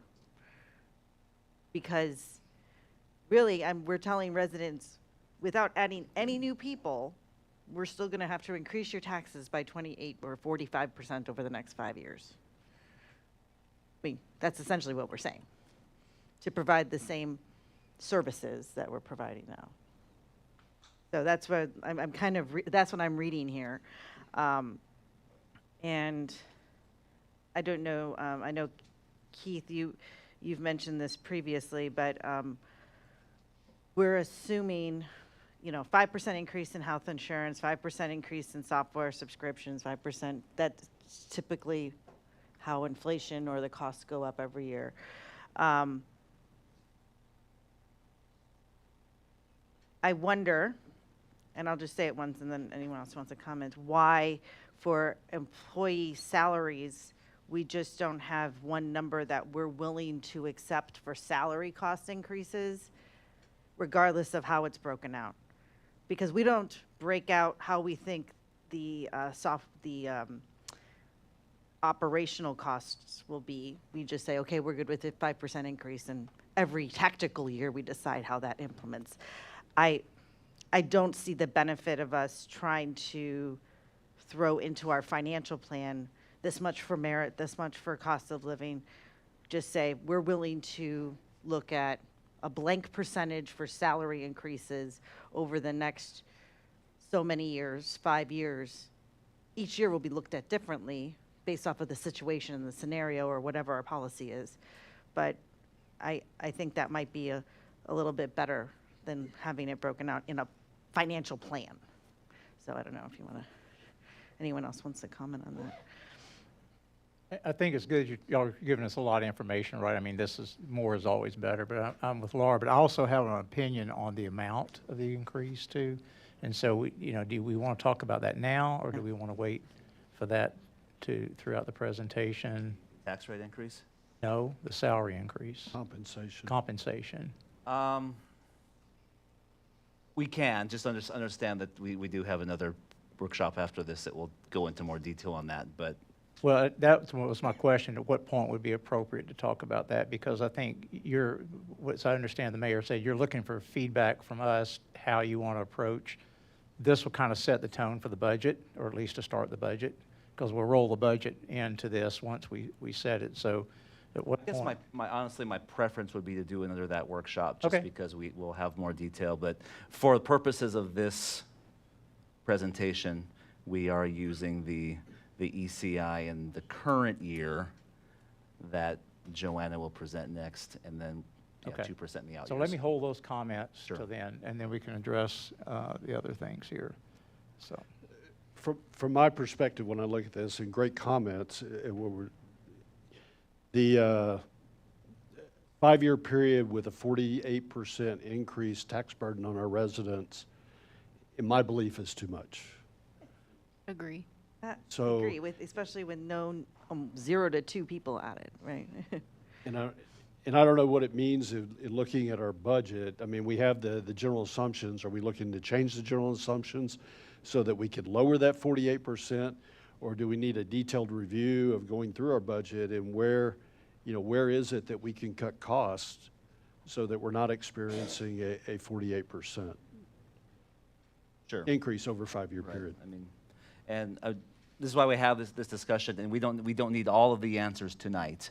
But again, your key drivers are going to be, as I mentioned again, that fire and EMS service, which honestly right now is a very, very high level estimate. We don't know how that will look. This body will receive the fire and EMS study report at the next council meeting. So you will have a lot more information on your options and scenarios for that. So we don't know exactly how that will look at this point in time from a cost perspective. Right. Right. So take that with a very large chunk of salt as far as but the point of the model is that is without a doubt the key driver of this plan over the next 5 years, and that there's Of the increase? yes, Oh. that's probably 90% of it or better is dependent on that service. So that's a variable that we have limited control over, but again, the point is we have some control over it, but again, the point is to provide that scenario to you all so you can at least kind of see what's coming. And the other big driver, again, based on that is that discussion of the reserve items. And that's something that we can discuss throughout the budget process. If we want to entertain a change to the financial policy, we can actually do that in conjunction with the budget adoption or at another time, because most of the impacts of such a change would be affected in the out years. That's not something that we have to do for FY25, but we know what's on the horizon. The rest is a little bit nibbling around the edges, honestly, but there are some critical values in there to consider. Maybe direct it to both of y'all. So I'm assuming that in the investment interest income we're expecting rates to fall over the next 5 years, and that's a 45% decrease. I think we have a larger decrease early on, and then it slowly decreases also. I think we're expecting that the rates are going to drop fairly quickly as they rose quickly. I could look at the specifics for each year, but I think that was the assumption. Yeah, no, I think, I mean, that's a conservative view, right? And that's a good view to look at, that we may not have the benefit of that investment income that we've had in the past. So even though we can't predict it, I think it's more of a worst-case scenario for interest income. So I just wanted to see if that, I wanted to clarify that was the logic behind that one. It was.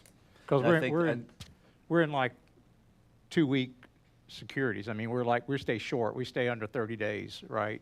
In our text pool and all those, the duration's very short, 30 to 60 days. It varies. I thought the average was is. around 60. Am I?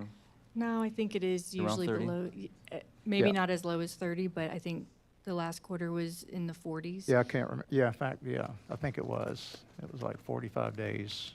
Yeah. So, okay. I just wanted clarity. I'm not objecting to it. Yep. Yeah. And, you know, just to piggyback on that too, that is a lot of, I think the entire balance scenario is conservatively high or pessimistic. You know, we're trying to provide a relative worst-case scenario, again, based on just because of the unknowns with the fire and the other things we talked about. But one thing we want to frame for the budget discussions, in addition to the operating assumptions, is a scenario in which, however that service ultimately looks, I think it would be certainly worth discussion and consideration to gradually ramp up the revenue through the property tax so we don't get that shock in FY '26, '27. Ultimately, it may not look like 45%. I hope it doesn't look like 45%, but I think we have to be aware that in all likelihood, changes are coming. So that's something we have to consider for at least in small part for this budget year, and certainly in future years.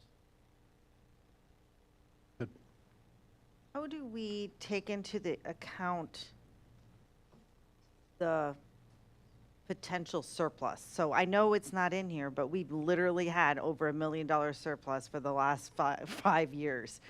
And so how do we even imagine that in here? Because we're assuming we're spending every dollar we budget when we're writing this scenario, but we haven't done that. It's the entire time I've been here. Right. And it's been millions of dollars every single year. So how do we take that into account in here? Because it's reality. I mean, Sure. we have enough historical, for well, whatever the reasons were, and every year it's different reasons. But historically, we have always underspent by a lot that could significantly impact a 5-year financial plan. Yeah, no, it's a very good point. We've, in the last, so this is based on the adopted budget, and then we adjust for one-time expenditures and that type of thing and model it out. In the current FY '24 budget, we adopted a somewhat more aggressive perspective in that regard, in the fact that we did budget for salary savings in our larger departments for the first time in probably 10 years. So to that extent, that is included.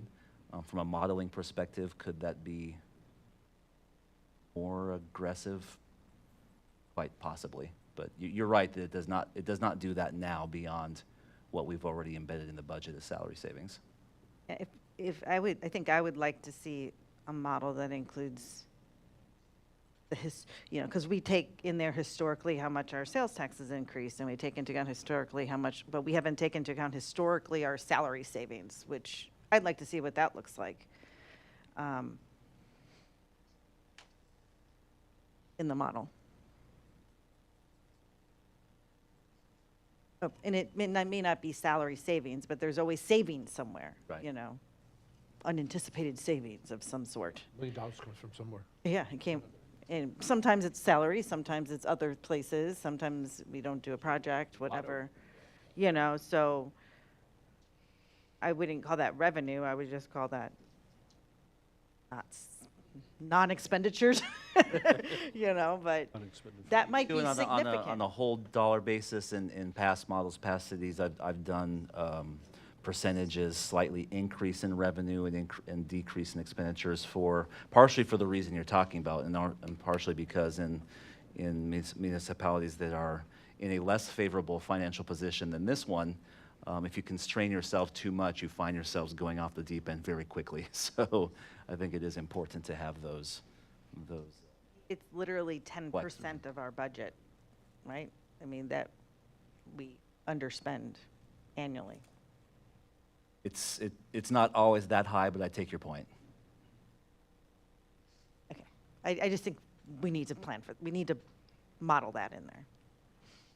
Well, and I think y'all modeled it in your run rates here, a good bit of that. I see the delta each year for we're overspending what our revenues are in both of these. So you're seeing that draw down based on these assumptions. So Yes.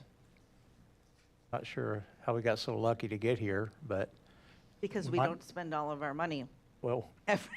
we might not be as lucky in the future. Yeah, so. Trying to think of some way to portray. So we have an anticipation that our fire and EMS contract is going to increase over the 5-year period. We don't know the details, but yet, I mean, some That's details. assuming a contract, but, Yeah. Right. but under that scenario, yes, I would expect increases. and I believe you said it's 80 to 90% of what we're going to see in the increase of expenses. And so we need to find the revenue that matches it. Is that, am I on track so I far? think that's the short version, yes. Okay. And then we provided a baseline solution that really said, hey, we're going to draw, to meet the increase in expenditures, we're going to draw that from the reserves. That, There. and that's not sustainable. And so really what it drives us to is the call them baseline and Balanced. the balanced budget. And so then the way to do it would be to, well, basically, in this case, we're increasing the property tax rate, increasing property tax revenue to meet the requirements that we have in the future based on this. Is there some way we can look at this and say, we have a lot of assumptions of what we've based this upon to get us to that point at a 48% increase. Can you provide us some options of where we could decrease that? So we already know that fire and EMS contract is going to increase us. What are the other options that we could take a look at to consider that actually would bring that back down into something that we could manage? Is that fair? Or? Yeah, absolutely. Again, this we can run infinite number of options, and to your point, there are certainly some middle grounds in there. This is exactly the discussion we need. The intent is to provide this is sort of the two extremes, so at least to get a flavor of the issues that we will be facing, and how do we pull that back from both a current year and a long-term perspective. I just feel like my hand's being forced that says that you're going to have to accept this fire and EMS increase, and it's going to cost you 48% increase in tax revenue. And so, Right. And again, I think there will be an increase. I don't know what that number is, and that's the challenge of the model right now. Right, We're and I presenting understand it that. now versus maybe it's 6 not all months or a exact. year from now. Sure, Yeah. it's not all exact, but in the model that we have, but could we reduce that 48%? Yes. While meeting and I just don't know what those options are. And so that's what I need help with. Yep. And correct me if I'm wrong, Scott, the estimates they had for the fire and EMS increases were kind of preliminary estimates based off of us looking at their 5-year financial plan, certainly not negotiated in any contract. Right, understand. Okay, yeah. In part, it's because Yeah, of that. in part. It's kind of a hybrid of that and what it could take to stand up our own department if we want to go to that option. So it's a lot of options in there. That's an agenda item for a different day, right? Yes. But I understand the point. We haven't negotiated a contract. We don't know what the amount is, but we took what we thought our best conservative estimate of what that increase would be. Is that Agree. Based off of some knowledge, yes. okay? Are we providing the details that you're looking for? I think so. I mean, I think the objective is clear. We have the other assumptions in there as well. I think we have some good advice as far as looking at potential savings options, looking at the reserve policy, interest income. I think it's a good start. Okay. Mayor? Salaries as a percentage, I think I heard, wrote that down. Yeah, I just wanted to make sure if we were all in agreement and just say one salary line and not have it all broken out. Yeah, okay, I agree, yeah. but I think that was one we were saving for the next workshop item. We were saving the amount for the next workshop item, but I think we wanted to talk about, like, with assumptions in the scenarios, Okay. having just one line item for that versus breaking it out. Well, I think to get to an amount or a projected increase inclusive of COLA merit and FTEs, I think is what I heard. Yes. Yep.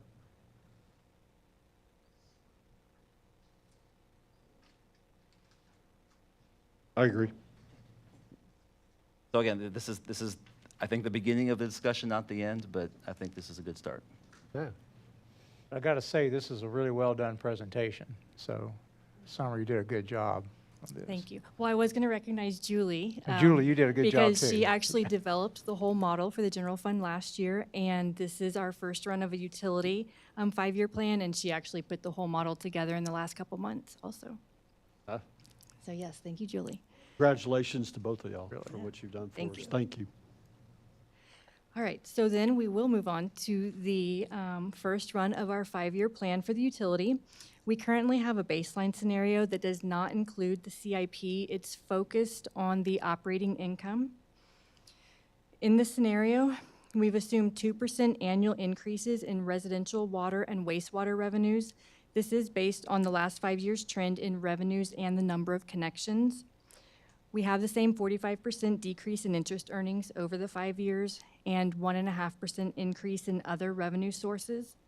This baseline scenario does not include any changes in rates or structure from what we have in place today. We have similar expenditure assumptions as the general fund baseline scenario, except as I mentioned, we've excluded the utility capital improvement plan. So on the next slide, these charts just show the operating revenues and operating expenses by each utility. And then when you compare the operating revenues and expenses, you can see also that the expenses are increasing more than the revenues over that 5 years, which results in an operating loss in fiscal year 2026 and beyond. The operating income or loss, it's simply a function of operating revenues less your operating expenses, and this is before depreciation. So big picture for the utility. Utility's net position consists of total assets less total liabilities, and it serves as a useful indicator of financial position. It's the equivalent of the fund balance in the governmental funds. And based on the assumptions in this scenario, total net position begins decreasing in fiscal year 2026. The largest portion of net position is the investment in capital assets, which includes the utility infrastructure. It's the water, sewer lines, lift stations, the water sewer plants, and all vehicles and equipment. So while there are programmed purchases of new equipment, the scenario doesn't include the CIP or other capital projects, so our investment in capital actually decreases due to the depreciation of the assets. The little slivers, the gray and blue sections, those are the water and wastewater capital funds. These reserves are increasing in this scenario as we kept the capital fees in place now in the scenario, but didn't include any capital projects that are drawing from those reserves. The debt service reserve, it's very small, it's in light yellow. It remains fairly constant and then decreases in year 5 of the plan. This is based on our current debt service payment schedule, which will be fully paid off in fiscal year 2029. And then the red is our equipment replacement fund. That reserve is also staying steady, as in the scenario, we've programmed continued savings for future replacement of vehicles and equipment. And then really the big one is the golden yellow on top of the stack. That's the utilities operating reserve. So like Scott mentioned, per the financial management policy, the goal for the utility is to have 12 months of operating expense reserved. We're projected to end this current fiscal year with about 8 months, and according to the scenario, that drops to 2 months in year 5 of the plan.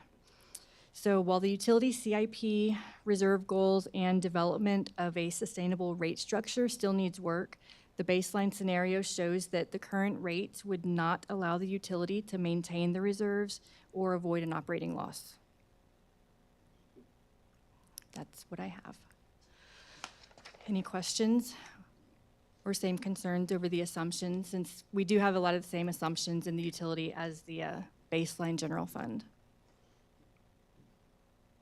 Just another clarifying question. I assume that in this utility fund that we factored in the savings for the improvements we've made in the wastewater facility for the way we've handled some of the new For the equipment we the brought dewatering in, press, yes. as well as in, okay, perfect.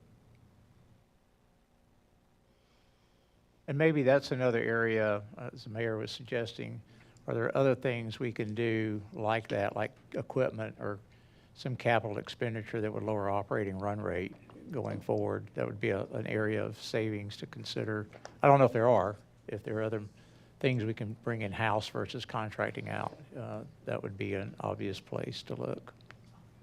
I think you'll see a couple of those in the budget. It's I guess the opposite of what you just mentioned, but one item I know that the department's going to propose, and I'm supportive and will recommend is a tank maintenance plan for all of our water tanks to decrease those one-time, very large expenditures that we have to incur every 5 to 10 years, and smooth that out of our long-term plan. The long-term will result in savings. So that's one thing you will see. Good. As an example in the upcoming budget. We look at the possibility for additional grant money through the infrastructure federal programs, like we got to do the dewatering press. Short answer is no. Is there an easy way to do that? Yeah, That was something that we could use to go ahead and, ARPA. Yeah, ARPA was special, and we Right. used that for our No, there was a- dewatering press, and then it provided relief to our general fund beyond that. There are state programs that are available for water and sewer financing. Most of those are income-based. So what that is, in the revolving fund, usually it comes in the form of low-interest loans rather than grants. And I was thinking more along the lines of the infrastructure push that we've heard about so much past year or so. If there was anything that was going to trickle down to the cities. if you're done with like the quote-unquote Inflation Reduction Act, I'm not aware of Okay. opportunities there that would impact our utility. Question I had, so. Yeah. Don't some of these flow down through, federal and state entities? So maybe like the Texas Water Development Board, some of that money would flow through those boards. That's where they would get their funding for grants, possibly. Would be the pass-through, yes. And I know that we have looked at Texas Water Development Board and some of the grant opportunities that they offer. And largely along what Scott just put out is income related. Gotcha. And in some cases, we don't qualify. We have pursued it on several occasions, but we're always looking for the opportunity that we can get a grant. Oh, yeah, no. Know that I really considered the dewatering press a major plus for the city. That's saving $300,000 a year. Yeah, the gift that keeps giving, Well. right? So we find a couple of those, that'd be great. Thank you. Yep, yep. Any other questions? Any questions from anyone here tonight? In summer, from my standpoint, generate a lot of questions. And honestly, from my standpoint, you did such a great job, you and Julie, putting this all together, that it really provides us great visibility, which I think is really where all the questions come from, is now we have more anticipation and we can see the future better. So with that, great presentation. You did a great job in putting the information out. But along with that, I would just say, you know, over the time period that y'all have been working on this, we've got a product now that really provides some usefulness to council as we're developing the budget for this year. So thank you. Thank you. Type of planning documents are so helpful because we get to look out for problems that we anticipate in the next few years instead of it popping up to us that year, right? Right. Like all of a sudden in 3 years, we're like, what do you mean we're gonna have to cut into the reserves? When did we think about this? Well, now we know. I never So heard of let's that. start think about it. Yeah, exactly. We could You never start told me. thinking about it now. And I really appreciate that. It's great. Agreed. I'd rather know about the problem now so we have time to fix it. Prepare for it. Yes. Good. All right. The next workshop item that we have on tonight is a look at the compensation plan. I'll lead in on this one too. So I want to thank Joanna in advance for encapsulating a lot of my thoughts and putting them on paper and presentation, and I think she's done a great job of putting this together.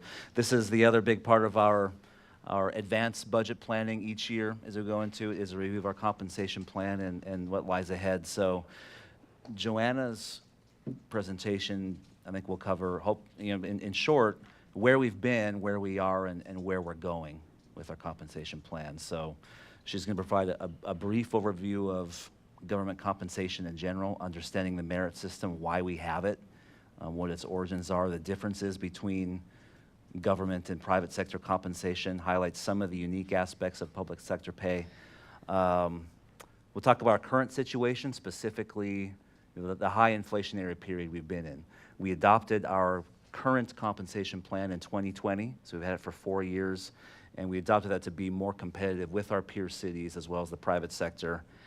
And at the exact same time is when our inflationary period hit, right? So we're playing catch up from when we were way behind in our salary structure before, and we've been doing that during an inflationary period, so we've had significant challenges as we work to keep up and remain competitive. Talk a little bit how that's impacted us. And lastly, she's going to outline our future direction as we propose it. So we have to balance the need for competitive compensation with fiscal restraint and recognizing employee performance as well. So we've had significant increases in recent years due to those pressures that I mentioned. But moving forward, Joanna's outlined essentially a 3-point plan that we have going forward. So first, we're going to be implementing a new evaluation tool this year to move to more of a performance-based system. In your budget for FY25, we're going to propose conducting a new compensation study. We're about time for an update to adjust our pay ranges, to compress them so that perhaps our maximums aren't as high as they're proposed to be right now, and you won't see this endless increasing. I think that's been the biggest concern from the council in the last couple of years.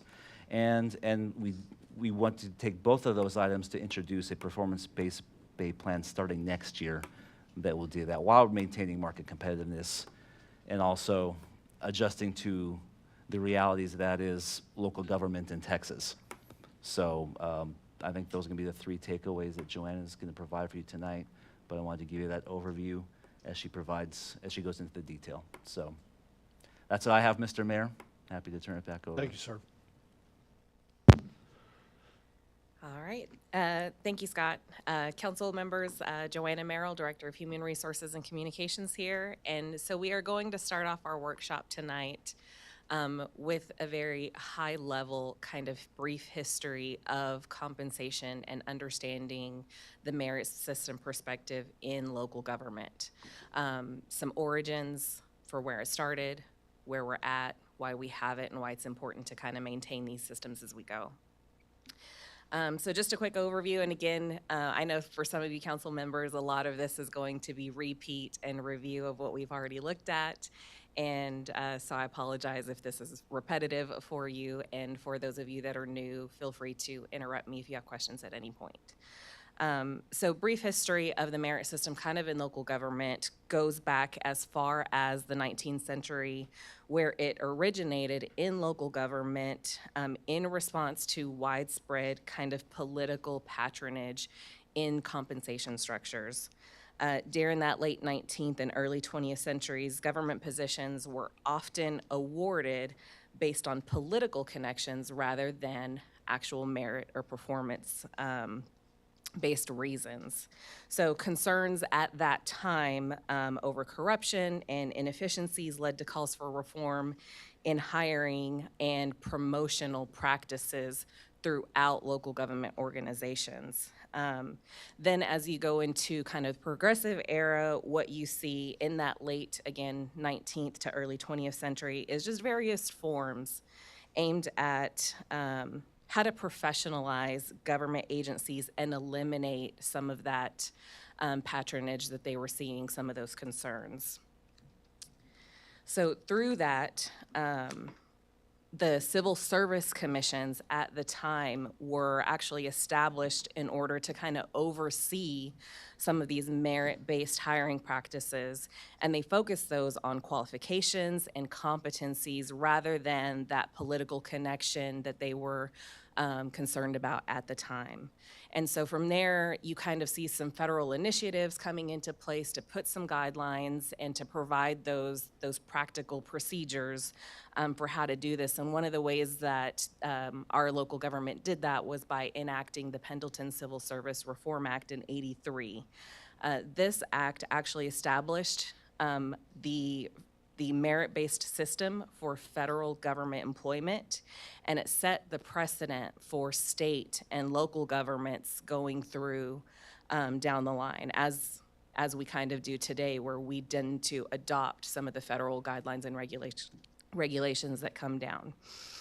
So by the early 20th century, many states had adopted civil service laws and established civil service commissions to kind of implement these best practices for merit-based hiring, retention, and really looking at that local level. So some of the other items that kind of come throughout this is that throughout that 20th century, the merit system kind of has expanded, and it really did evolve over the years to include various different positions within local government, all the way from clerical staff to high-level executive roles as well. And so our modern merit systems are also based on that original system. So today, kind of what you see is the incorporation of items such as job classifications, competitive examinations in the hiring or promotional processes, and then performance evaluations to ensure that fair and transparent hiring practices are put into place regarding hiring and promotional processes. So some of the contemporary challenges and adaptations that we've seen over recent decades is that the merit system has faced many, many challenges. Especially in local government, some of the biggest challenges that we face are regarding budget constraints, changing workforce demographics and dynamics, and obviously the need for a little bit greater flexibility than maybe we've seen in past years.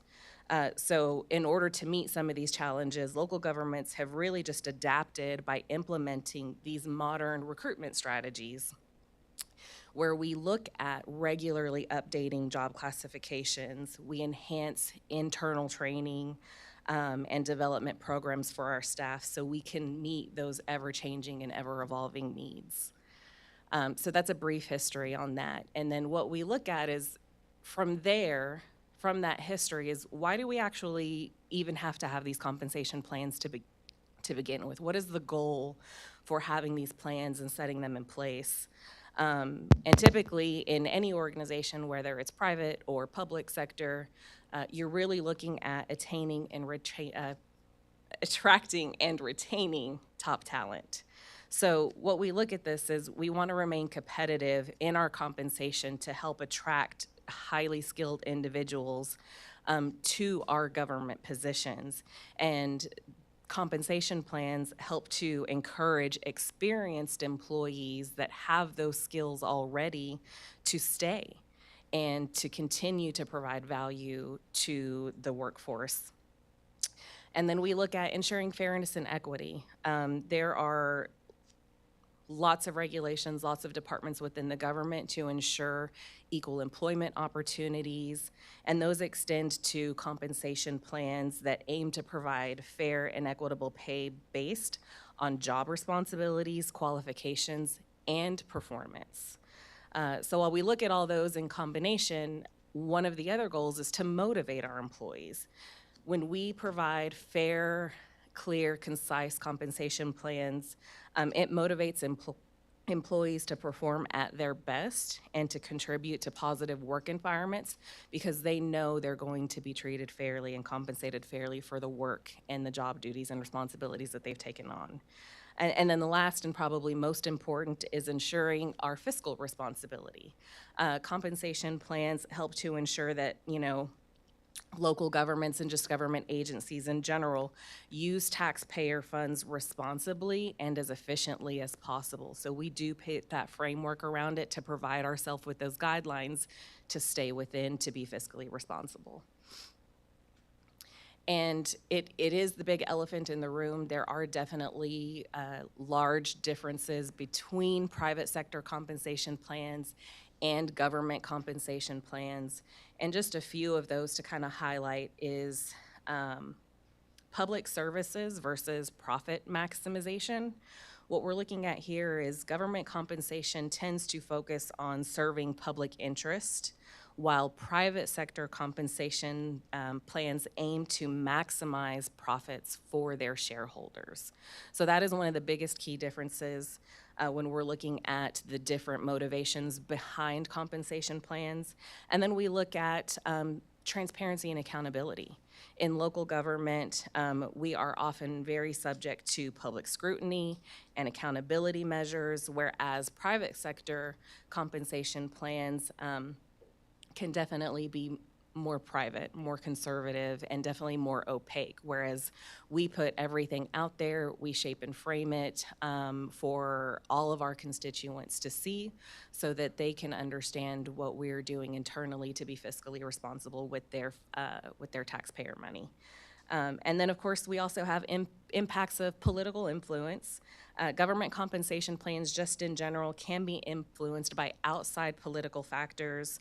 Obviously, we already talked about, such as budget constraints and even policy decisions that come, all the way from the federal government down. We do have to look at being flexible to stay in line with the regulations that come down. And then the last one is stability and flexibility. As far as government trends go regarding compensation plans, they tend to prioritize stability and long-term planning, whereas private sector plans may be more flexible and they tend to be more responsive to the fluctuations and changes in market conditions. So that is definitely a big difference that you tend to see through the statistical trends as we're looking at some of this data. So as Scott mentioned and alluded to, Texas is a little unique in a few aspects. So from a legal perspective, Texas laws actually restrict the use of bonuses for government employees, and that also does include local government. And really the guideline behind that is just to ensure that we're continuing to maintain that fairness and that prevention of favoritism in those promotional and hiring processes. So some of the other restrictions that we face that may be specifically unique to Texas is that Texas law generally kind of prohibits local governments from providing one-time or recurring bonuses to employees. So instead, any additional compensation that we would provide to recognize those high-level, high-performing employees must be in the form of a merit pay increase. And those are typically tied to performance evaluations along with merit-based criteria and competencies that we develop. as our metric for measurement. Now, some of the other items are budgetary constraints. Again, this one I will continue to kind of repeat as we go through because we do want to be fiscally responsible. This just basically just means that increases must be funded from existing resources, and we really don't have the flexibility to exceed allocated budgets for personal expenses like perhaps a private sector entity might be able to, depending on, you know, their revenues for the year. The other item is that we also are required to disclose these items to the public. Any merit pay increases that we provide to employees do have to be publicly disclosed. That's typically part of the municipalities or the city's budget process, so that's why we do bring this to council every year. And how we do that could change depending on guidance from council, but we are required to provide that so that it's either in that budget process or that it's publicly available in other financial reports so that we can maintain that transparency. So some other legal compliance things that are unique to Texas is Texas has civil service and collective bargaining agreements. So fortunately, right now, we are not in that position, but Texas does operate under that civil service system. And so some of those agreements and legal requirements do put additional restrictions and requirements regarding bonuses and merit increases for employees that currently we're not subject to, but we could be at some point. And as far as legal compliance goes, this really is just to ensure that any of our compensation practices including merit pay increases, comply with the federal and state laws regarding minimum wage, overtime, and then other labor relation regulations that we are subject to. So addressing compensation for this high inflation period, Scott did allude to this. Many of you have been here since the beginning of this compensation plan, or at least have seen some of the impacts That of... you're going to say from the beginning of time. Thank you. Thank you for. No, I'm going to restrict that one for you. But many of you have seen kind of the beginning of when we hit these high inflation periods and what that really has done to us. It really has created some very unique and what I hope are temporary challenges regarding high inflation and how that inflation is impacting our employees by eroding the purchasing power that they have out in their everyday lives.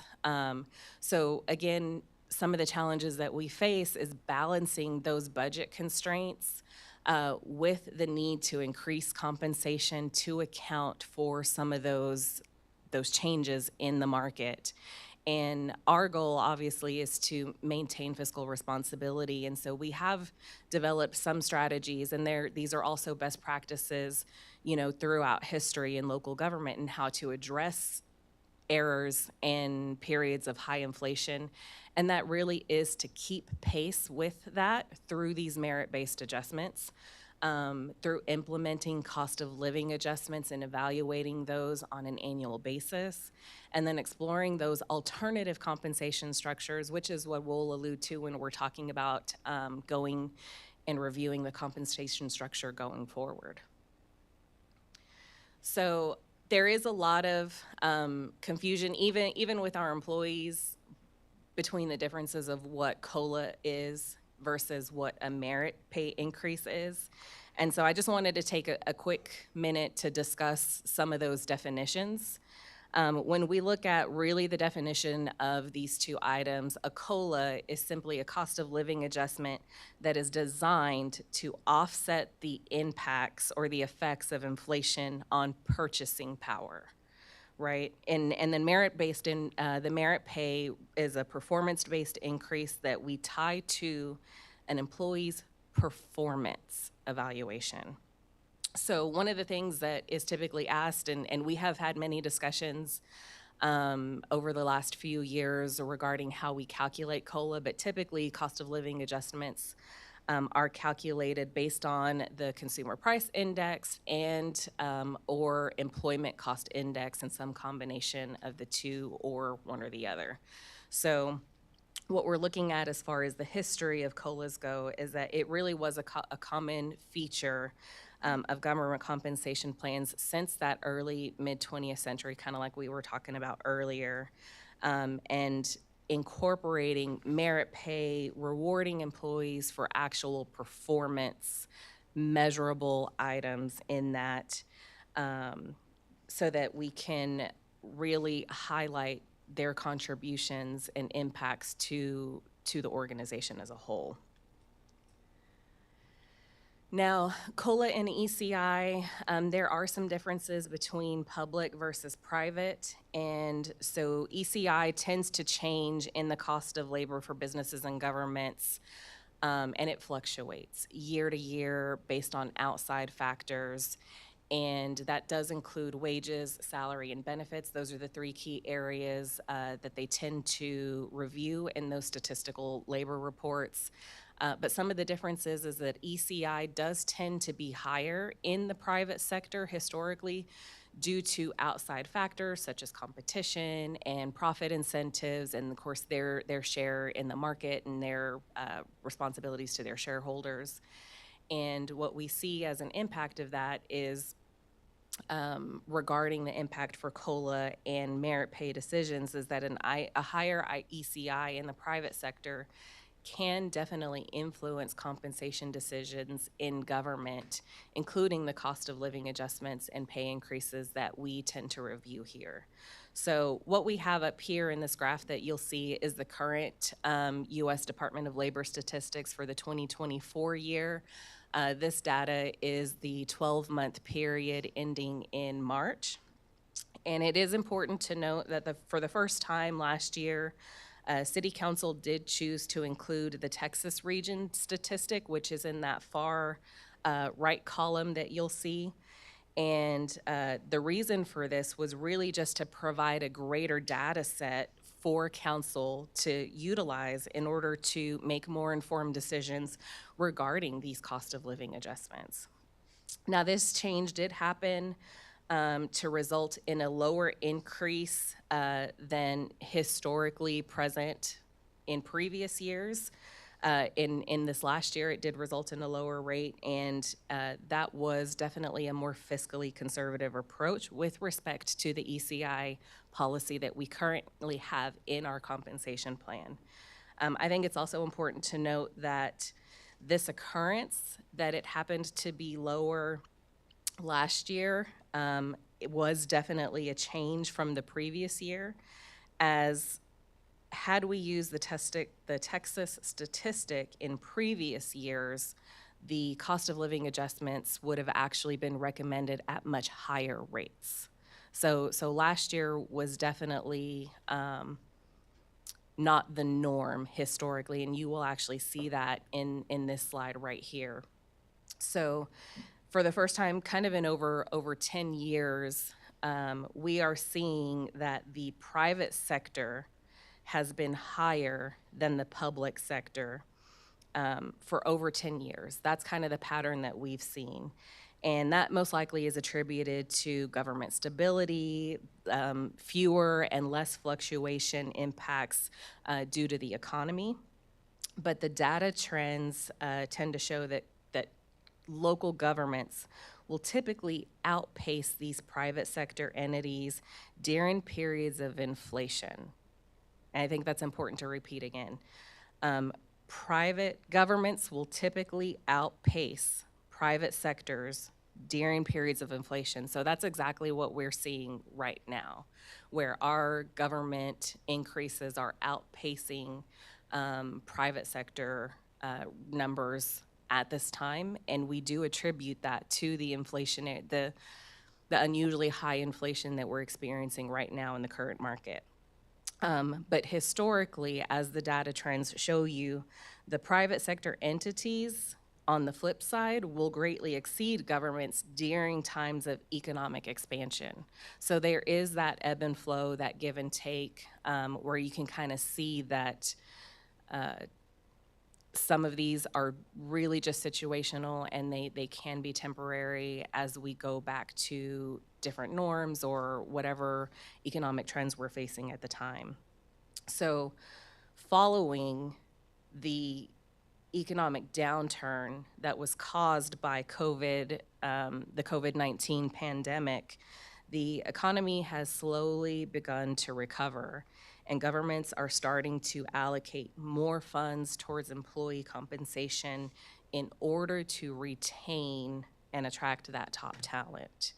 And then in response to some of these labor shortages, some other things that many state and local governments have faced challenges in the same areas that we have in regards to recruiting and retaining those skilled employees, particularly kind of in those essential services regarding healthcare, education, in our instance, public safety. And so to address some of those labor shortages, governments have increased wages and benefits just to remain competitive with that private sector market.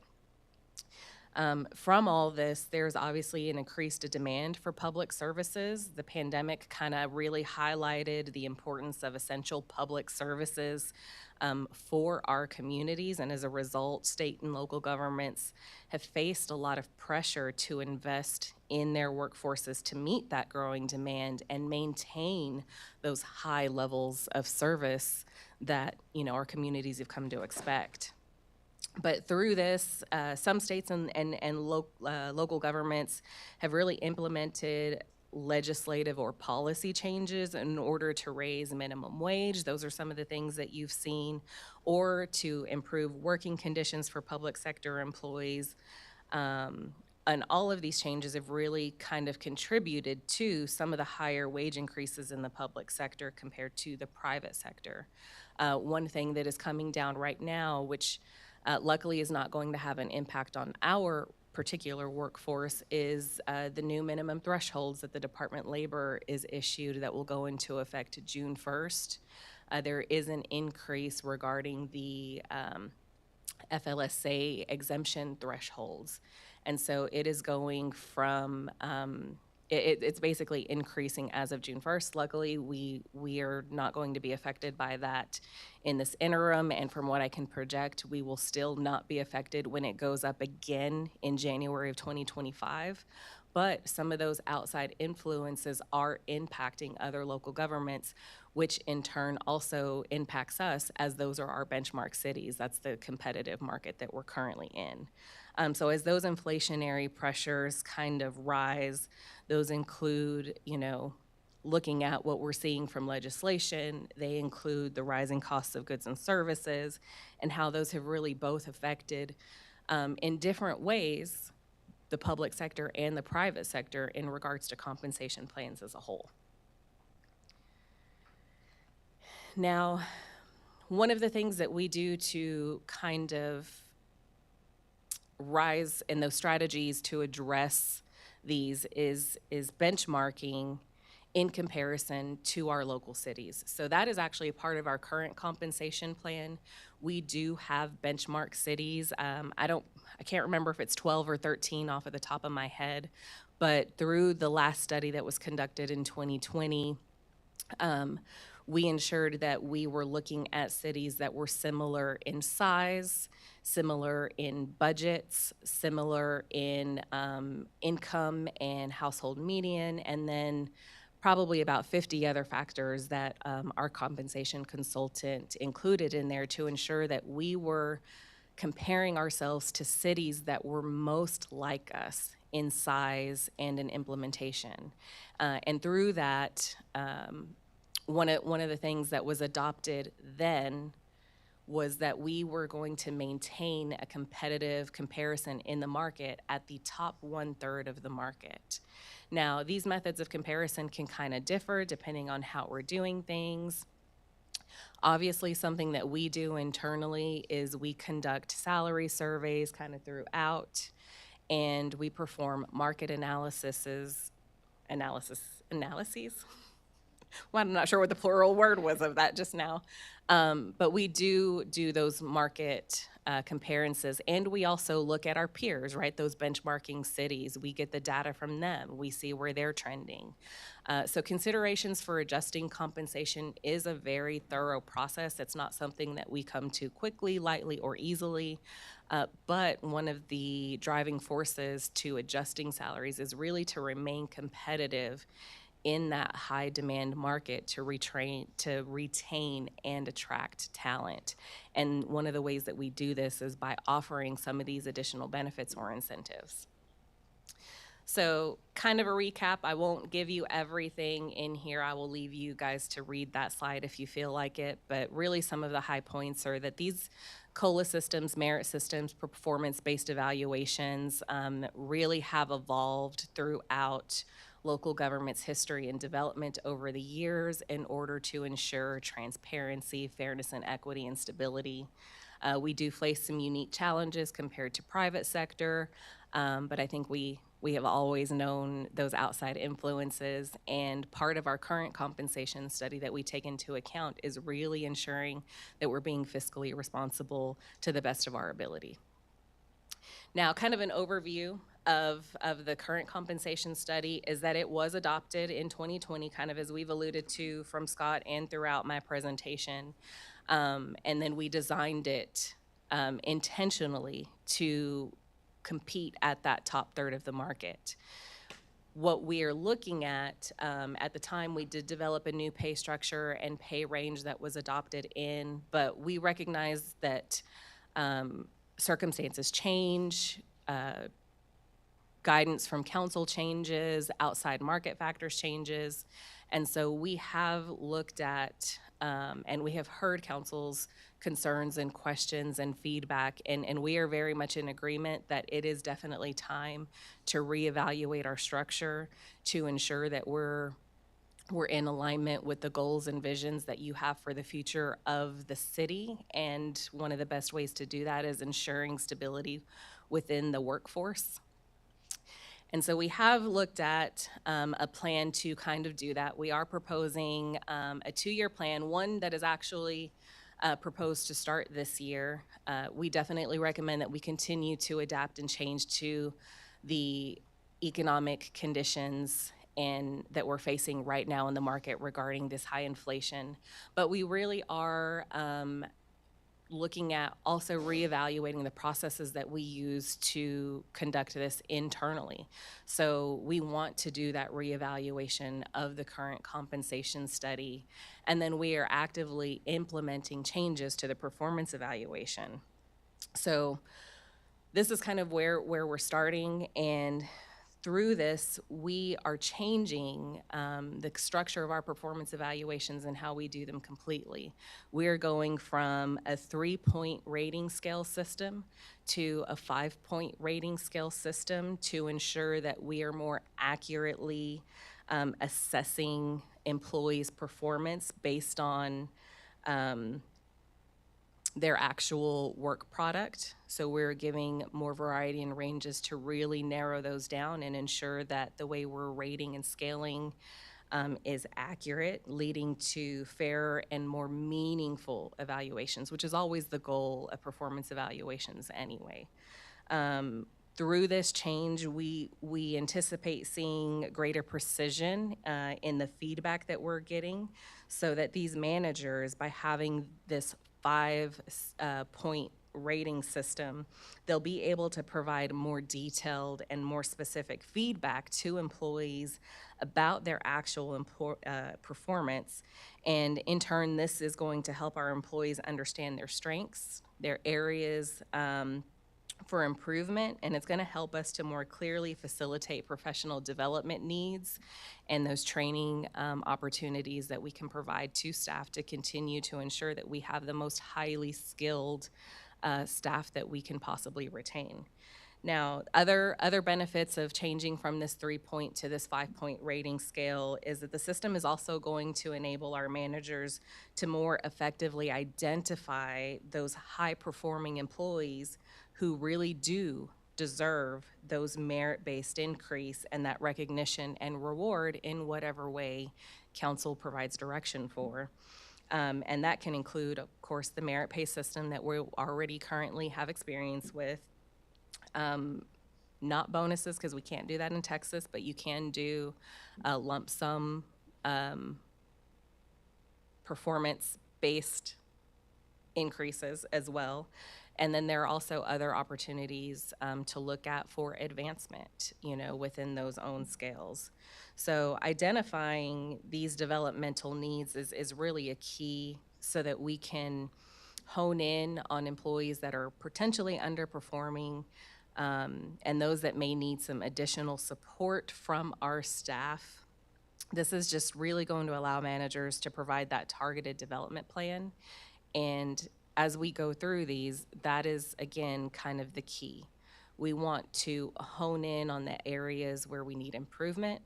We want to recognize employees that are going above and beyond and truly are those high-level performers, and recognizing that and providing that transparency system. So this 5-tier system is also going to give clearer guidelines for employees regarding where they sit. It is more of a structured layout than what we've seen before, so it can help mitigate any concerns regarding subjectivity or unconscious bias in this performance evaluation process. Now, while this still does provide a stronger foundation for this, we definitely want to support programs like this in whichever way we see is going to work best for the vision and mission that City Council has for staff. And through that, one of the first steps, again, is to change and be more structured in how we currently use our performance evaluation tools, so that when they do get merit increases, we're sure that they're justified. We're being fiscally responsible with all of that. So in year 2, we tend to further that. So we are making the structural changes to the performance evaluation this year. In year 2, through that tiered system, what we are looking at is options for how do we further refine and define and clarify identifying those high-level performance through this system and ensuring that we're rewarding those high performers versus those that need improvement. And we do recognize that that was a concern of council, that, making sure that just not everybody is getting a merit increase. We want to ensure that we're really utilizing it based on the intent, which is to reward those high performers. And then, of course, the compensation study, what we're looking at in coordination with feedback that we have heard from council throughout the years through these meetings, and in coordination with best practices for how often we should do these full analysis and compensation studies. We really are recommending that we do a new compensation study where we can open the discussion up to council tonight as part of the workshop to discuss areas that you would like for us to include in the scope when we go out for this compensation study, to ensure that we really are providing a product that accurately reflects your goals for our organization. A few of the things that Scott touched on high level in his introduction that we do tend to include is a reevaluation of our pay range and pay scale structure. Make sure that we're streamlining that and that we really are putting focus on that area. The maintenance methods, which will include these COLAs, these merit-based increases, any other options that we want to look at. Our competitive placement in the market, is it still our goal to compete at the top third of the market, or would council like us to reevaluate that as part of this analysis?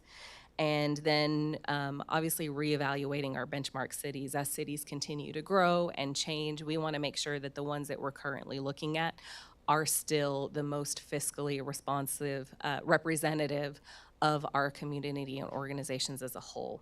So at this time, I'd kind of like to open up the discussion to council. If you have any further feedback for me regarding areas in the compensation study that you would like us to ensure we include in the scope that I may have not already mentioned, or any other questions you may have.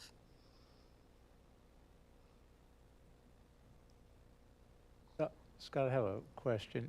Were you talking about doing the study, the comp study, not this coming year, but the following year? Is that Starting in the FY '25 budget year, so. starting it this after- year? or Okay. After October. Yeah, I was just trying to clarify. So And- you wanted this in for this budget cycle? I would like to put it in this budget Yeah. cycle, yes, I would too, frankly, so, good. upcoming budget cycle.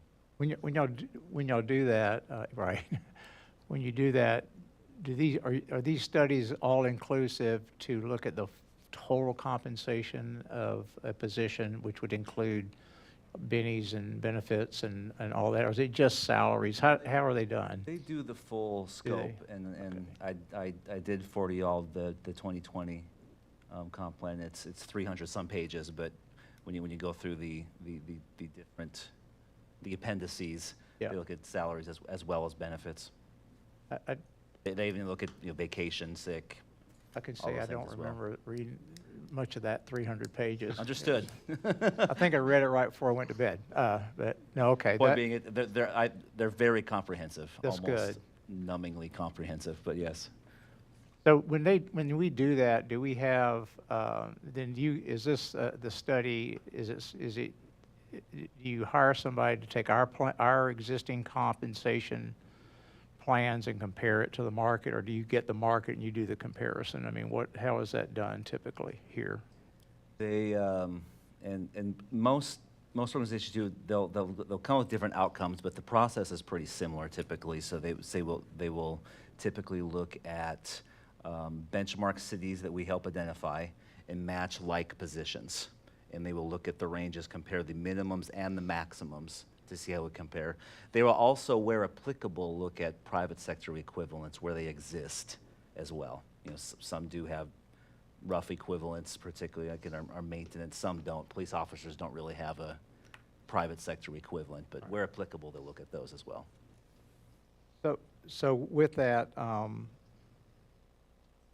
what cities, I mean, I don't need all of them, but what region do you compare us to right now for compensation? What other cities? We had 13 cities. Do you have them? So I do have the list, and I wrote them down because I thought I might get this question tonight. So our current benchmark cities include Alamo Heights, Live Oak, Helotes, Leon Valley, Trophy Club, Bernie, Marble Falls, Cibolo, Fredericksburg, Granbury, Lakeway, and then we did opt to include San Antonio. That was one of the options to include or not to include, just because they are one of our biggest competitors as far as retaining and attracting talent out to this area. So most of these are hill country based. We do have a few outliers that were selected based on some of those outside factors as well. When you say that, I guess, I don't know if goal is the right word, but to be in the top third of the market, it's that market, not the market in general. Correct. So we look at this market, and this is typically where on a year over by year over basis, we get those ranges. We get actual salary data by employee, and then we also get range data to ensure that our ranges are also competitive. So we look at those, and at least in this last compensation study, my experience with the vendor is we went through and evaluated each position and looked to see where we were in the market. And if we were below the top third, which they provided us that statistical data for, then we made changes to those positions to bring them up to that competitive market level. And then we also adjusted for compression and things like that internally. I think one of the things that I would like to see is, if we're going to stay with the same benchmark cities, is a comparison of where we were, wherever we did this first time, 4 or 5 years ago. Because I believe at the time we were developing this policy and we were well below 1/3.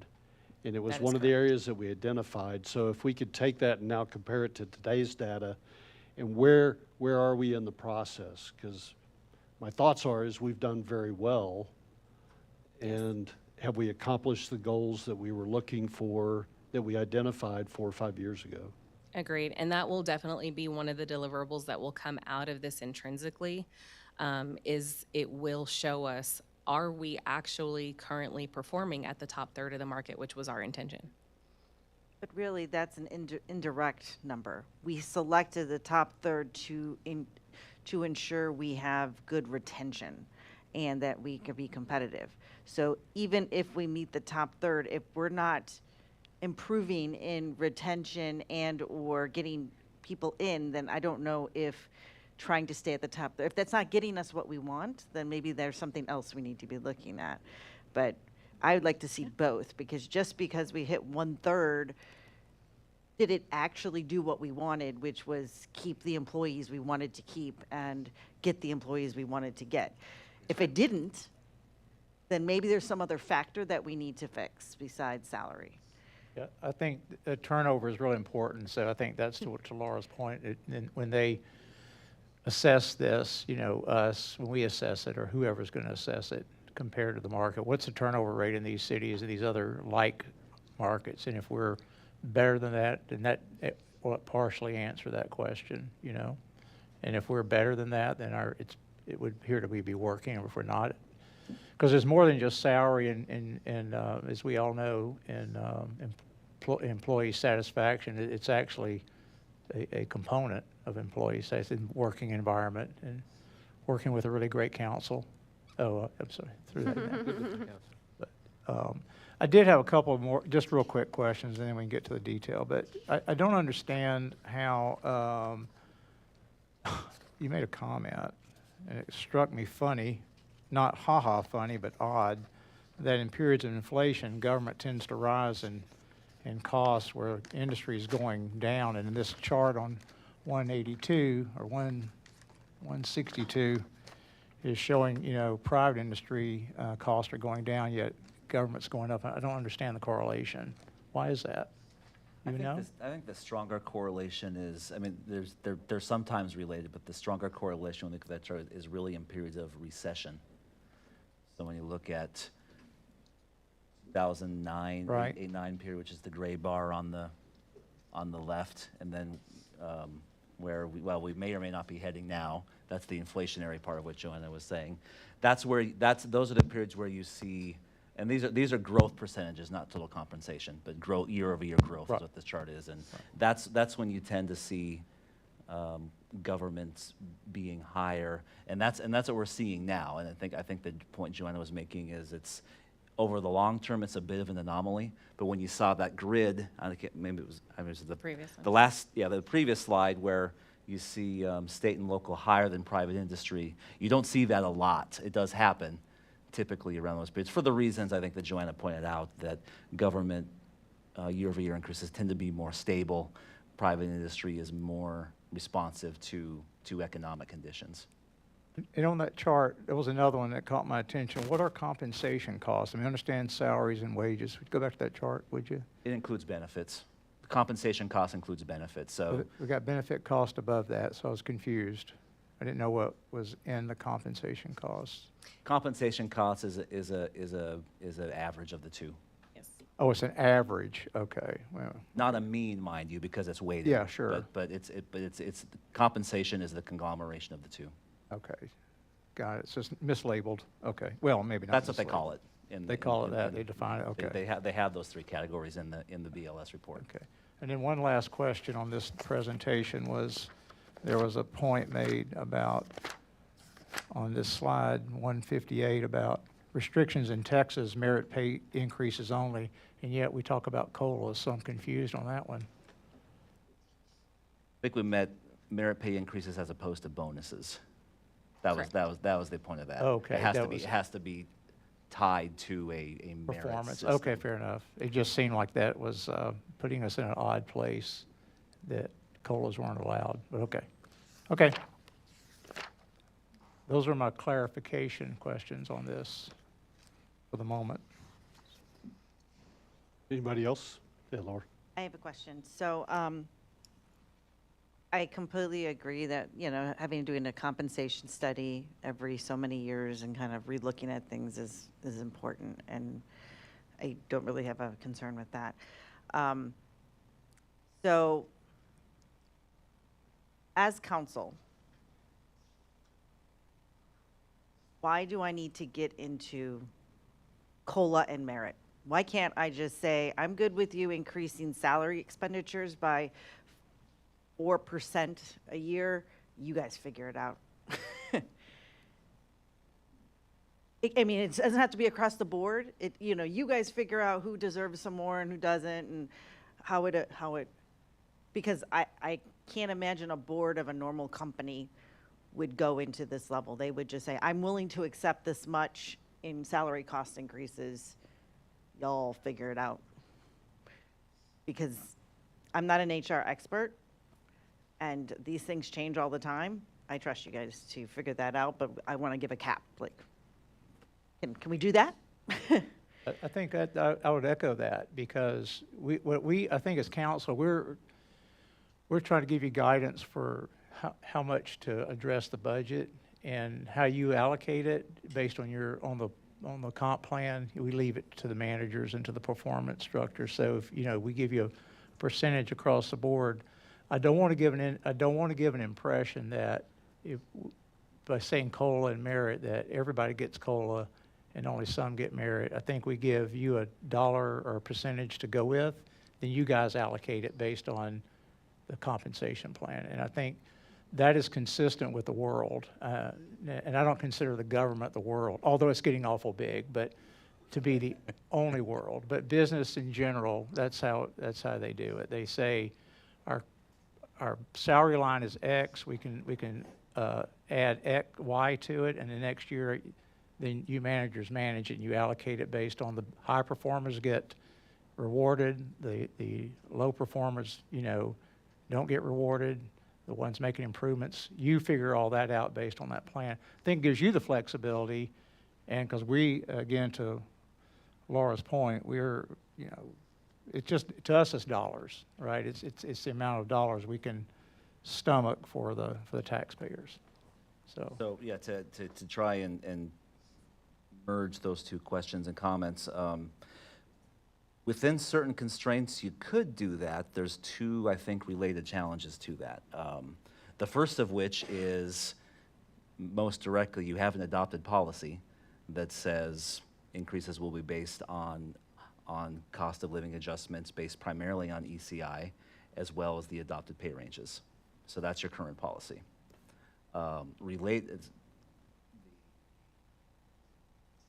Contextual relationship to that is adopt a number or provide a number as a target. Just take 4% as an example. The context is, according to this ECI chart, at least as of March 2024 for the Texas region, which is government and private, in Texas region number is, you're not covering inflation. Which is okay. I mean, if that's the council policy, but again, or the council direction, I should say, but that's not currently your policy. So could we do it potentially? But that's not the policy we have now. I'd like to make a comment that I think it's excellent that I feel like y'all have been listening. We've had this discussion over the past several years about the need for change in the way that we rate our employees, and that we've, you know, that is, to my ears, very good news. I think that, you know, it'll provide a tool that will be really useful when it comes to looking at compensation. I also like the idea that we're getting ready to do another study, and I'm looking forward to seeing, when it comes to the benchmark cities, I'm also interested if the contractor is able to tell us what changes they've made, those benchmark cities, over that same time period as well. So that when we're gearing, you know, there's only a pot of so much money in the pot. And I'd be interested to see how other cities have been dealing with their compensation plans as well. I have a question, sort of, I guess, similar to that is, so we have this chart. Do we have a similar chart showing our benchmark cities and where they fall in line with this chart? Do from previous years, we don't for the current year yet. We could put something here that shows the surveys we've done in-house over the last at least 2 years. And we've presented those a couple times in the middle of the budget season. I think in the past we could put those together. So the short answer is yes. The slightly longer answer is for the current year, it is really hard to get anything before they adopt their budget. We may hold those. This is, for better or worse, this is a very open process that we're doing right now, talking about COLA and merit in May if we're going through the budget. So, but to your question, we can show you how we've compared over the last 2 or 3 years. Right, that's what I'm gonna say, just kind of see where it's trending, Yep. right? Yep. So when we were talking earlier, and I was holding my comments from the other presentation Summer was making. So when I looked at the numbers, when we get out to year 5, in both cases of the balance and the baseline plan, our biggest increase in cost is salaries and bennies in terms of percentages. So at end of year 5, when you look across the chart, that's a big number, and we need to figure out how to mitigate it, but at the same time, how to motivate and take care of our employees. So we really it's a really tough thing, but I think we've got to figure out that number is going to impact our tax rate over time. I mean, we do have the other issues we've talked about, the cost rising in other areas, but we're going to have to figure this out, because I know last year, when I just got on council, that we had this, I mean, I just showed up and this was all big stuff. And then the year before, I think there was a catch-up provision on salaries or sometime in the past because we were behind the curve based on our 1/3. So I do have a concern about in the 5-year plan about when you put those two numbers together, the 4, is it the 4 and the 2.5% together, or 4.4 and 2.5, that we're looking at a 6.9% increase for 2025-26, and then we go to a 4 something increase going forward. So we're going to have to work on that number. I think it's too high because it puts us at a real risk for us all having taxes go up in that year, I mean, between now and year 5 that we talked about earlier. So I think, to Laura's point and maybe others, we need to establish to say, Scott, here's a percentage that we could start working with for the increase in salaries, because the bennies and also increase as well. We see that. And then try to see if we can, recast this a little bit. And I know we're just starting. I get it. I know we're just starting. But I don't want to start at 6.9%. I'm feeling uncomfortable with that, for what it does in the out years.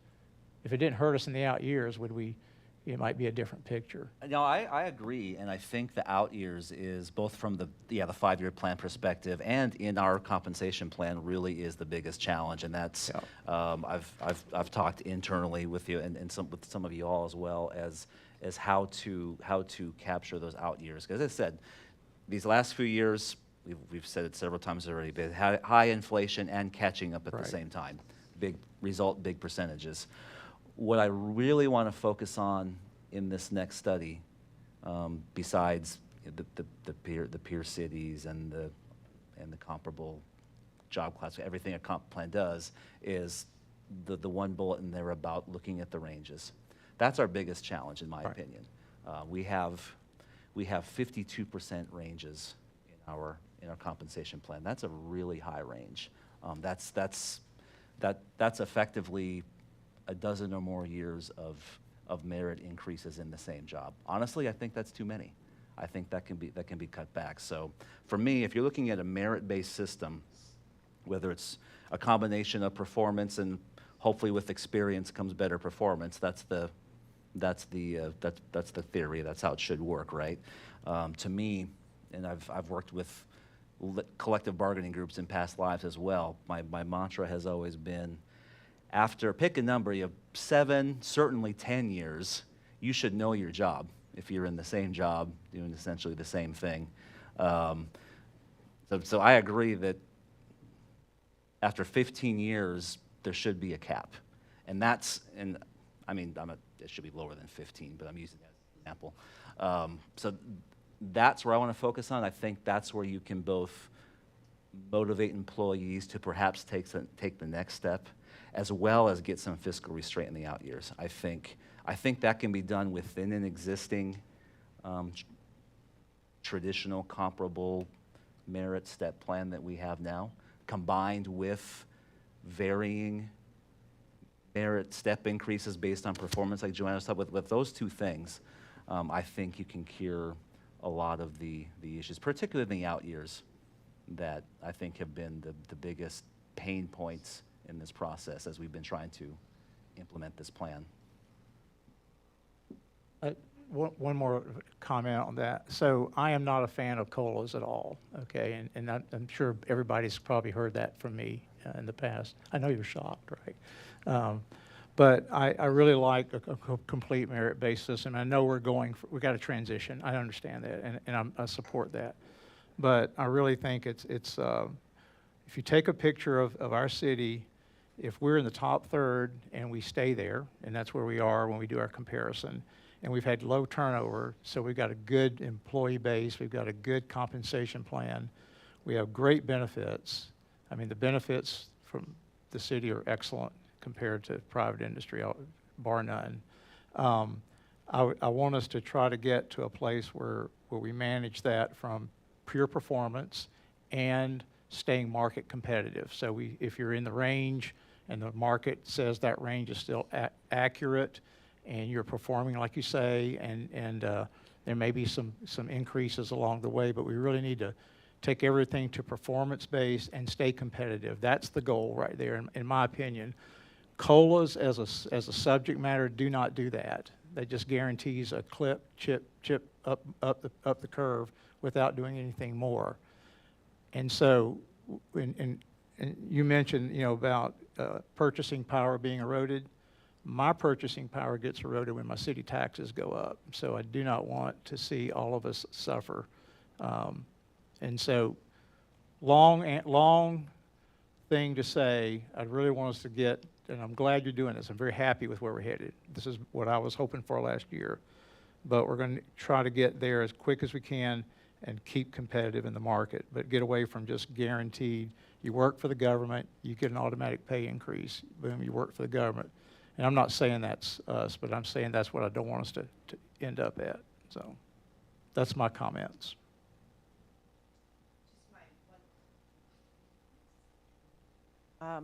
Just my general concern is, we have typically a 3.5% property tax level increase. We generally stay below. Ideally, we try not to even, last couple of years, we haven't even increased our taxes by 3.5%. If we're going to go over that, and there's other things we could do, right? However, we're showing with 0 changes in employees, we're increasing benefits by 5%, we're increasing salaries by 6 or sometimes 4.8. So it's higher than what we're even allowed to bring in every year, increasing. I mean, assuming most of our income is property tax income, which it is, right? I mean, we do have some increase from sales tax, but it's a small percentage. And that's only 4% is what we're assuming that rate, that increases. So I'm concerned that we're making an assumption we're going to increase salaries and expenditures by 5% every year, knowing we can only bring in 3.5 to 4% increase revenue every year. No wonder our reserve is going down. So to me, that is a larger problem, regardless of inflation and ECI or whatever, because we have some constraints that a private industry doesn't have, which is the rate that we can increase our taxes at. And before we go and ask voters for their opinion on it. So, I mean, private industry, you could try to sell more widgets or whatever else you need to do. We don't have that. We don't have widgets to sell. So that's a concern of mine. That's why I was looking at that 5-year plan, and it's like, the costs keep going up at a higher rate than we could bring money in without going to the taxpayers every time and saying, we need more money. So just No, high level thought on the that. constraint is real. I mean, the one thing that I'm assuming, and the model actually assumes too, is that inflation's not going to be 4% or more for the intent. In fact, we saw that last year, and when we go through the budget process, the last number that we present to you is the June report from BLS, which is done. Last year, that number year over year went down in June. So we started at 4 or 5 something. I'm trying to remember what it was in March, and we ended up at 2.5, I think. That was the Texas number. I don't expect quite that same change this year because the year before, the baseline in Texas, as Joanna mentioned, was much higher, which we didn't adopt. So the year of the year in June, it ended up at 2.5, and that's the number we used. All that to say, 4.4 was the number we plugged into the model because that's where we are in March. That could change in July and in the out years. I'm assuming, hoping that that will come back to a historical norm of 2.5% in the out years, but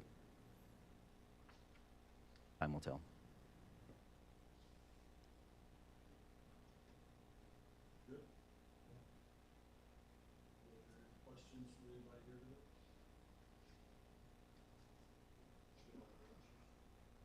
I think so.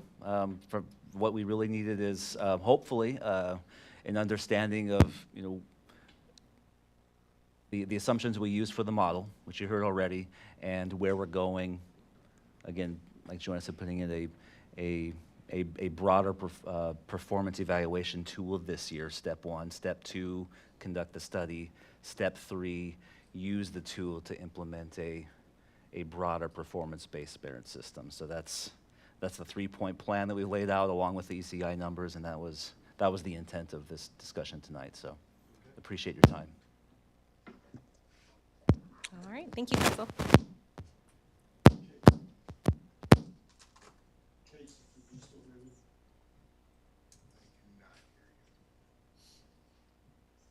you hear me now?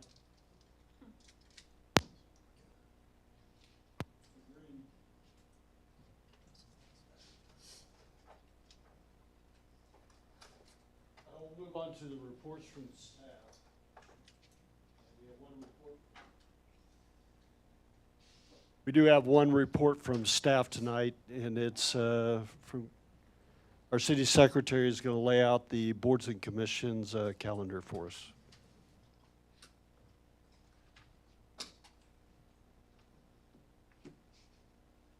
Good evening, everyone. Christina Pachocchio, City Secretary. Tonight, I'm presenting to you the proposed schedule to fill the board and commission positions for the next fiscal year. I have the schedule on screen for your convenience. We plan to notify the incumbents and post positions and start the media push on May 25th. We currently have 14 positions that will finish their term this year. We're giving them several months and also other people the opportunity to apply for these positions. I'll provide a status update to council in July, which will give several weeks for you to reach out to people that you know in case that's necessary. And then we'll have a meeting on August 15th where we'll discuss how we want to fill those positions and whether or not we're going to have interviews. Interviews are scheduled right now between August 26th and September 13th, and the appointment selections will be September 19th. This gives us an opportunity to provide the orientation for the new members and so that they are ready to begin once the new fiscal year starts in October 1st, excuse me. Wasn't sure if anyone had any questions. That's the end of my presentation. Are we going to do the traffic committee in this as well? Okay. Yes, I think that was the intent. So Okay. we will have new positions, so you're correct. Instead of 14, it will be whatever the number added to that you determined for that committee. Okay. Any other questions? Any questions from anybody here today?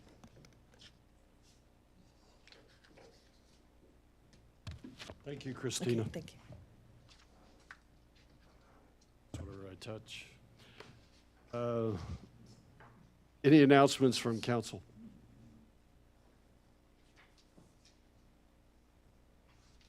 Had one announcement. The primary runoff elections will start next week, with early voting running from 20 to 24 May, and Election Day being on the 28th of May. And here, to notify everybody of the runoff elections that are occurring, but here in the police training room, you will be able to vote. Bexar County residents will be able to vote here for early voting and on Election Day.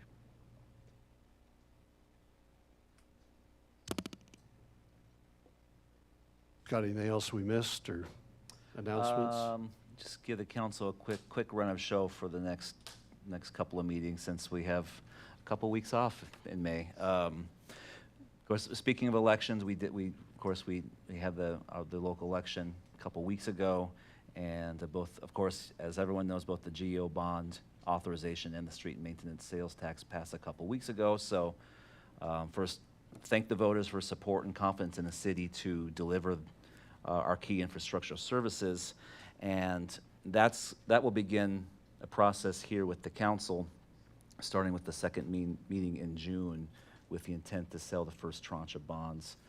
As proposed in your plan, will be the combination of GEO and CO bonds, roadways, along with, as proposed, drainage and water and sewer bonds as well. Like, it might be just water in this one, but a combination of general fund and utility issues, the smaller ones.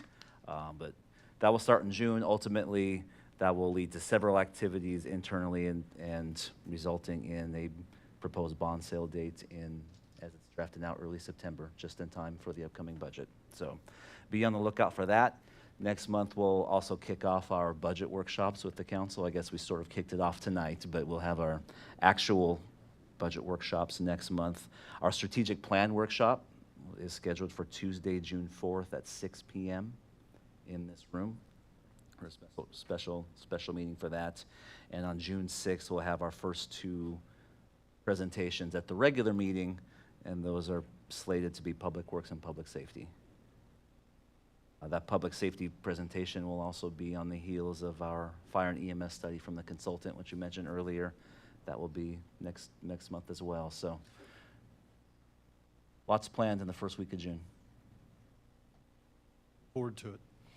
No rest for the weary. That's all I have. Does any council member have anything that they would like added to a future agenda?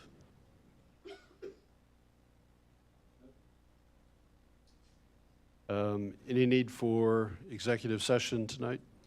No, sir. And Christine, anything that we've missed or anything else that we need to address? No, sir. Scott, from your point, covered it all? All right. The time now is 9:43 and we are adjourned.